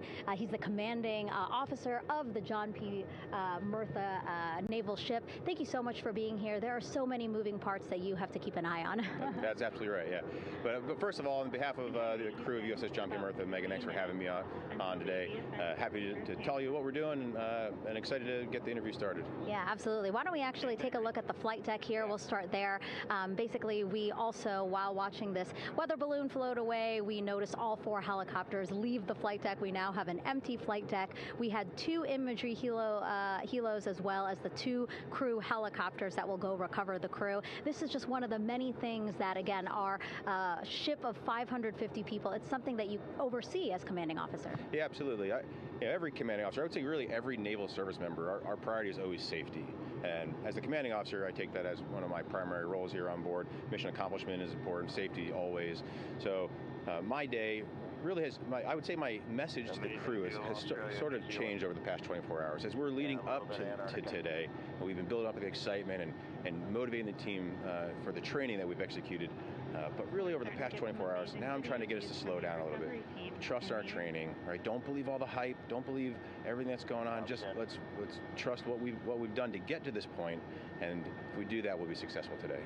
And also part of the big success is obviously the coordination between NASA and the U.S. military. How does it feel being able to support the human space program we have? Yeah, I mean, since 1959 with Mercury, Gemini, Apollo, the history between NASA and the Navy has been in lockstep. But like any other skill, if you don't practice it regularly, that skill atrophies. So we've had a few decades off from that. But, over the past 4 or 5 years, really with this ship over the past year, we've constantly trained and working for this moment right here. Building up the hype, but to get to this point today, to be able to trust in all the training we've done. We've worked with, working with NASA, the Air Force, the medical team, dive team. You want to talk about high-performance organizations coming together, working in unison? We are seeing that here on board the USS John P. Murtha, and I can't be more proud of all the work everyone's doing. Yeah, you had some great words this morning saying just that, again, that it's really nice to see everybody working together and so excited. I mean, you just became the commanding officer of this ship back in February. How does it personally feel for you to be a part of this historic moment today? Yeah, I mean, first and foremost, I'd say any opportunity to command any warship in the United States Navy is a tremendous honor. Is a pinnacle of any naval officer's career. That being said, as my change of command was approaching, and I realized that Artemis was going to be in the window here, to say that I'm humbled and honored to be here is an understatement. What really just excites me is the opportunity to see this crew, who has been training so hard over the past year plus, come together. It is what inspires me. Listening to NASA and the ownership and pride they take. They make my crew better. I think we're making NASA better together. That synergy is something that I'm happy to see and hopefully take forward with me in my career. Yeah, it's all about partnerships. We couldn't do it without you, and we couldn't have gotten to the moon without our international partners as well. So thank you so much, Captain. It was really great to have you here today. Thanks, Megan. Awesome. All right, Rob, back to you. Thank you, Megan. Back here in Mission Control in Houston. We just had a quick view of the crew. We'll get that view back, and there they are again. Here in Mission Control, the entry team of flight controllers led by Rick Henfling and Jackie Mahaffey serving as the spacecraft communicator. We have just handed over communications links from the Deep Space Network that we communicated with the crew through from the time of the translunar injection burn back on April 2nd. We've just handed back to the Tracking and Data Relay satellite system as we prepare for the crew module service module separation that will take place just 17 minutes from now. With the Earth looming in front of Integrity as it barrels back for a splashdown of the Pacific just 50 minutes from now, we're just 5,700 nautical miles from splashdown. Just one other quick note about the comparison from the Artemis 1 entry profile to the Artemis 2 entry profile and how that is serving as an extra layer of protection for Integrity's heat shield. The Artemis 1 entry had an entry range of some 3,178 nautical miles, a very long downtrack, and a very longer period of exposure to heat loads than we're experiencing tonight. It also had that skip entry profile that we discussed earlier, dipping into the Earth's atmosphere, then back out, then back in. It was about 20 minutes of exposure. Integrity, Houston, comm check on TDRS.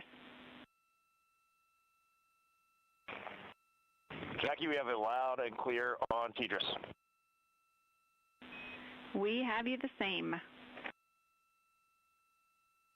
And there's one of the weather balloons being deployed from the USS John P. Murtha.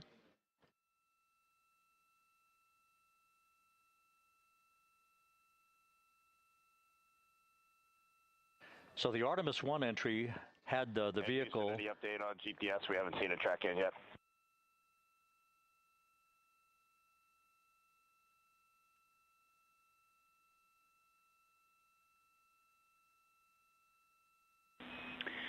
Reed, we are watching. We are starting to get into the window where they may start acquiring, so should be within the next 10 minutes. Okay, sounds good. We're holding at step 17 and getting ready for CM-RCS hot fire.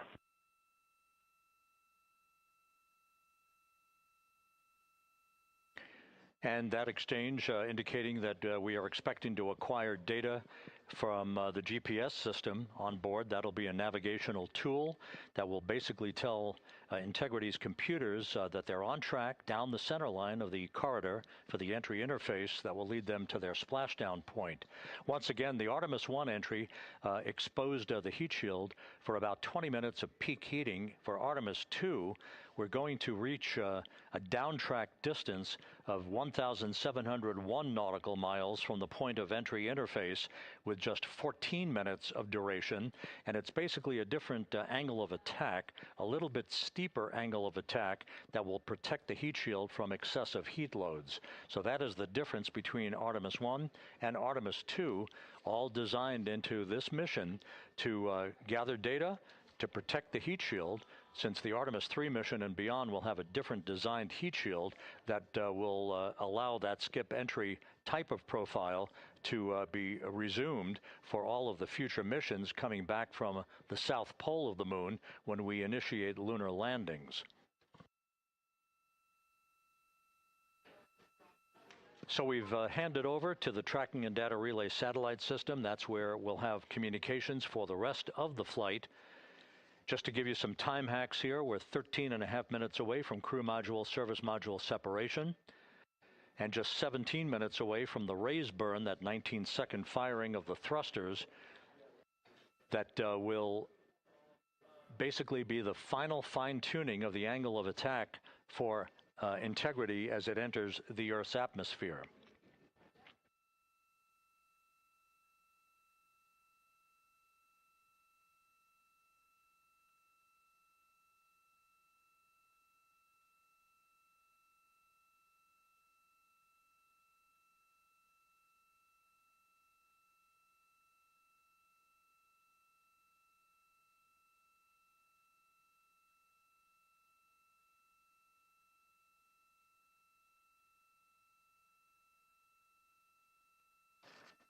And once again, a dueling box view of some of the assets that are involved in recovery operations today.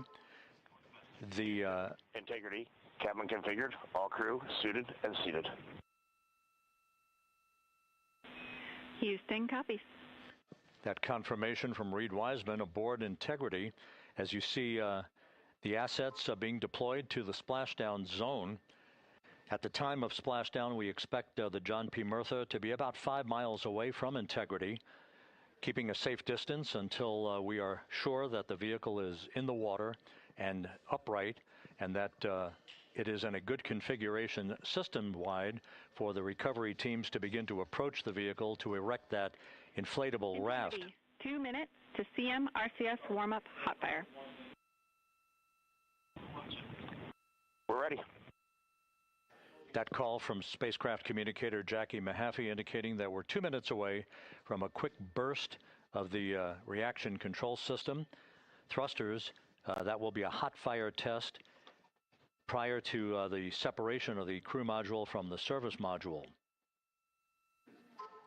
The European service module has performed flawlessly throughout this flight.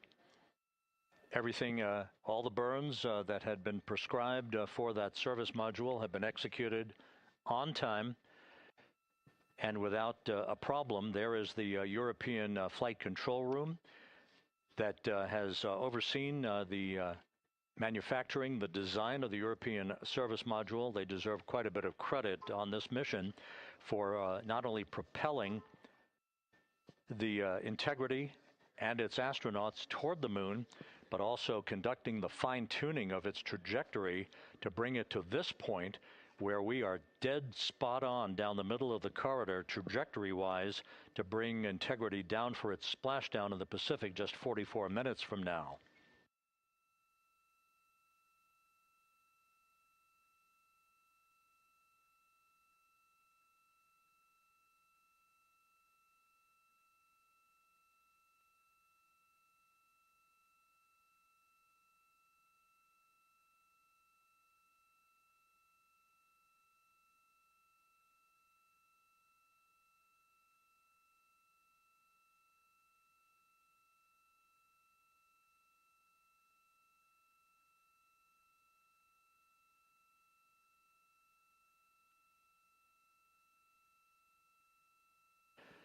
What you're looking at is a computer-generated visualization based on real-time telemetry from Integrity, currently traveling about 16,000 miles an hour.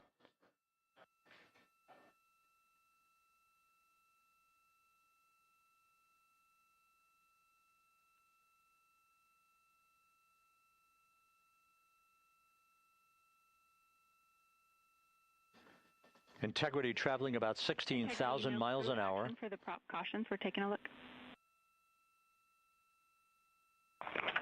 Copy that.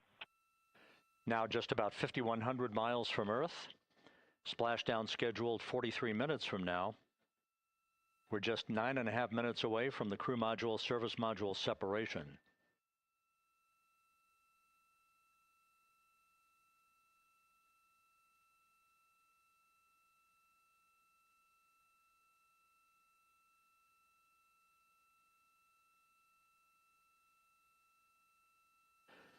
We are confirming. Integrity, we are assessing details, but so far looks like a good hot fire. Looks good on board, Jackie. Thank you. And Jackie Mahaffey took the words out of my mouth. I was just about to say that we had a good hot fire test of the thrusters in advance of the crew module service module separation that's coming up just 8.5 minutes from now. This will begin the period in which we will have rapid-fire succession of critical activities on board that will lead to entry interface just 28 minutes from now, where the vehicle will enter the Earth's atmosphere at an altitude of 400,000 feet. The time of entry interface, 6:53 and 30 seconds p.m. Central Time.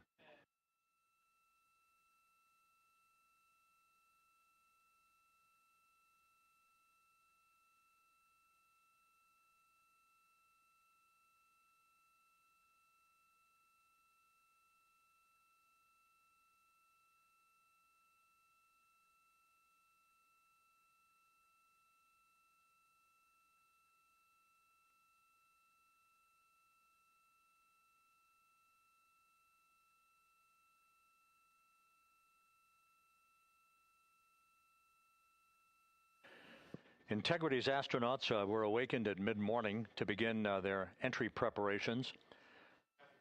And propulsion officer now reports a good hot fire test in preparation for the crew module service module separation.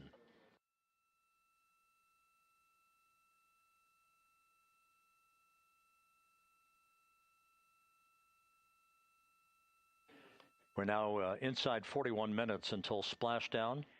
Integrity Houston, we have confirmed a good CMRCS hot fire, and although we are not seeing GPS acquired yet, you can skip the troubleshooting steps in 157 for now. Integrity copies.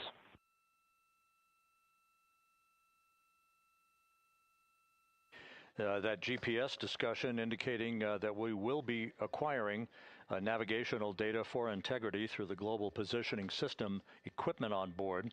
We just don't have it yet, but we will. All of Integrity's systems are in great shape to support its high-speed entry into the Earth's atmosphere. It, once again, will reach a peak speed of 24,661.21 miles an hour. Your call, GPS. We at least have GPS 1 looking good on board.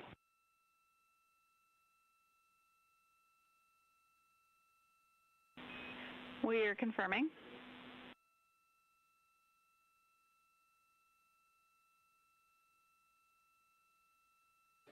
The Guidance, Navigation, and Control Officer here in Mission Control confirming that we have good lock on GPS data. We are on a communications link now through the Tracking and Data Relay Satellite System.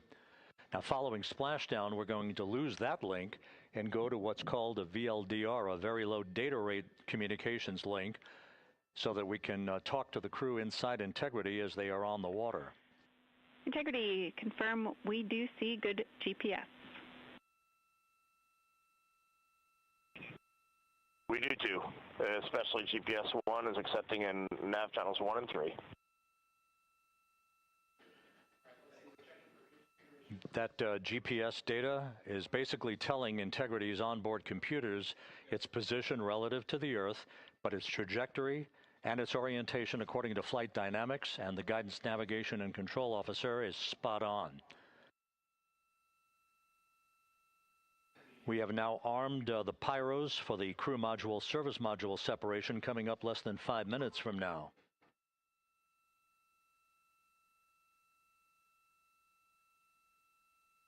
Once again, just 10 seconds after entry interface, we will see Integrity reaching its peak speed of 24,661.21 miles per hour. That will be just seconds before we begin a 6-minute blackout period. Integrity, Houston.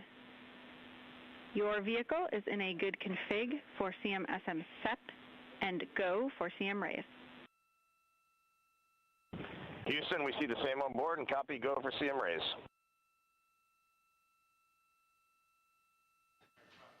That CM raise referred to as the slight firing of 19 seconds by Integrity's thrusters with a change in velocity of 9.9 feet per second, a slight nudge of the aft end of the vehicle so that it's tilted a bit upward, providing the final angle of attack as the vehicle enters the Earth's atmosphere, this being the mitigating factor that will reduce heat loads on the heat shield as we reach a point downrange from the start of entry interface, some 1,701 nautical miles to the splashdown site.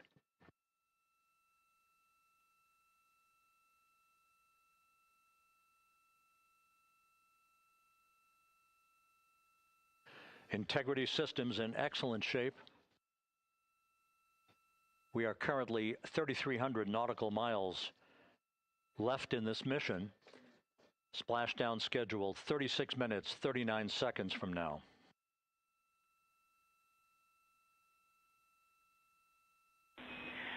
Integrity, Houston. For the 2 enabled prop cautions, what happened is while the thrusters were firing, multiple pressure sensors on each of the strings diverged a bit from each other. Those limits look to be set pretty tight. We think it could happen again when the thrusters fire in the future, so we are going to suppress those messages.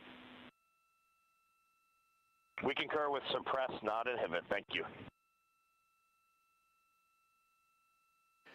That exchange between Jackie Mahaffey, our Capcom for tonight, and Reed Wiseman aboard Integrity, indicating basically to ignore sensor data. All of Integrity systems are in good shape.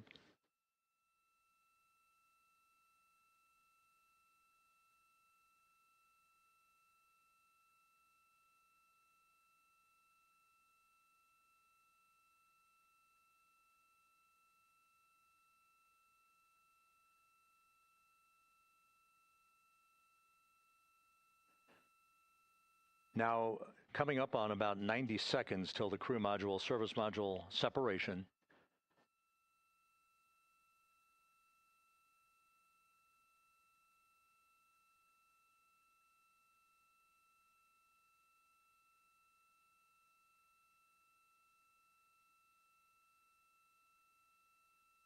All quiet here in Mission Control as we enter the most critical phase of the completion of this flight. All of the preparatory activities leading up to the vehicle entering the Earth's atmosphere just 21 minutes from now.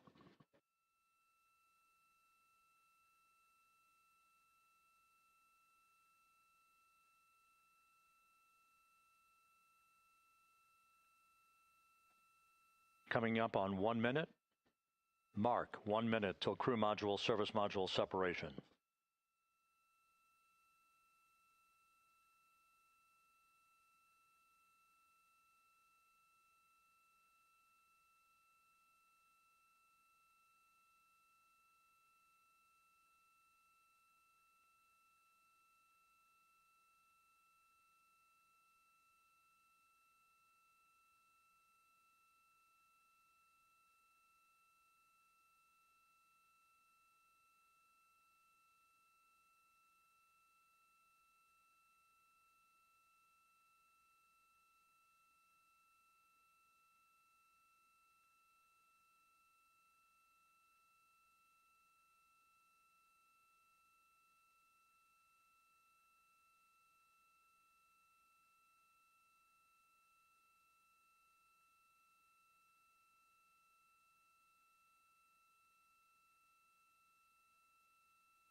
And we have confirmation of crew module, service module separation, and a great view, albeit momentarily.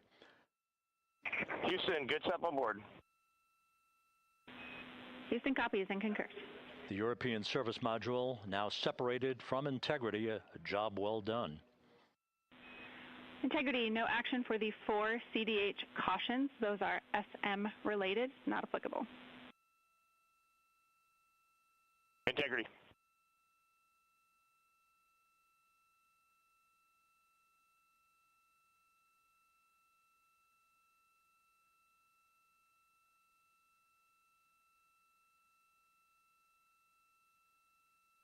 So, with Integrity now flying free on its own for the remaining 32 minutes of this mission, next up, the raise burn, a 19-second firing of Integrity's thrusters. Good GPS 2.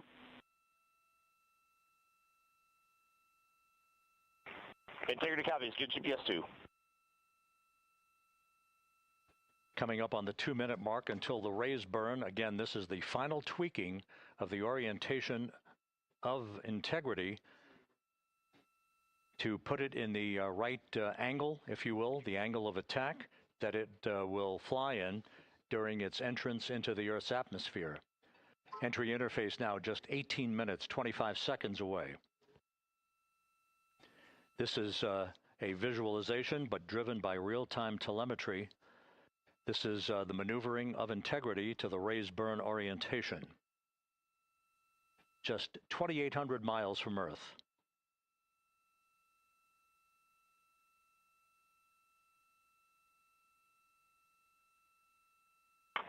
Houston, we got a great view of the European service module out the window with the sun hitting the side and the solar rays and the NASA worm right there. It's a beautiful looking machine. Roger.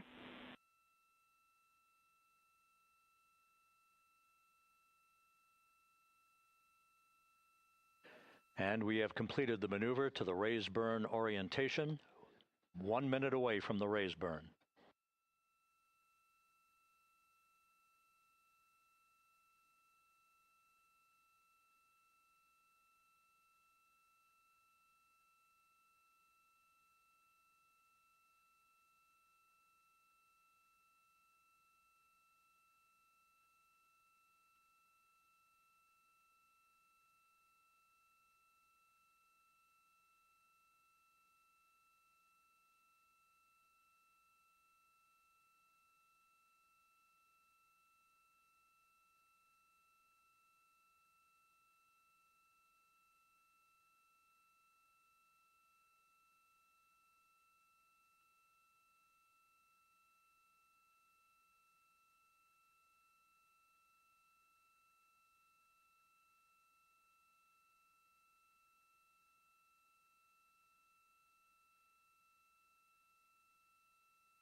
And the crew module raise burn is underway, a 19-second firing of the thrusters, and we have a completion of the burn.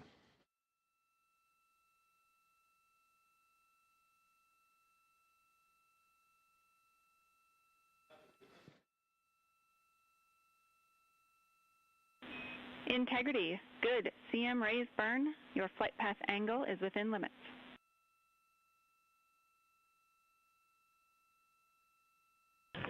Integrity copies. Looks good on board, Jackie. So the final maneuver is now complete. Our trajectory for a splashdown in the Pacific 29 minutes from now is set and will not be amended any further. And we have the right angle of attack to mitigate any excessive heat loads on the vehicle during entry interface. Integrity, Houston, a heads up about comm coverage.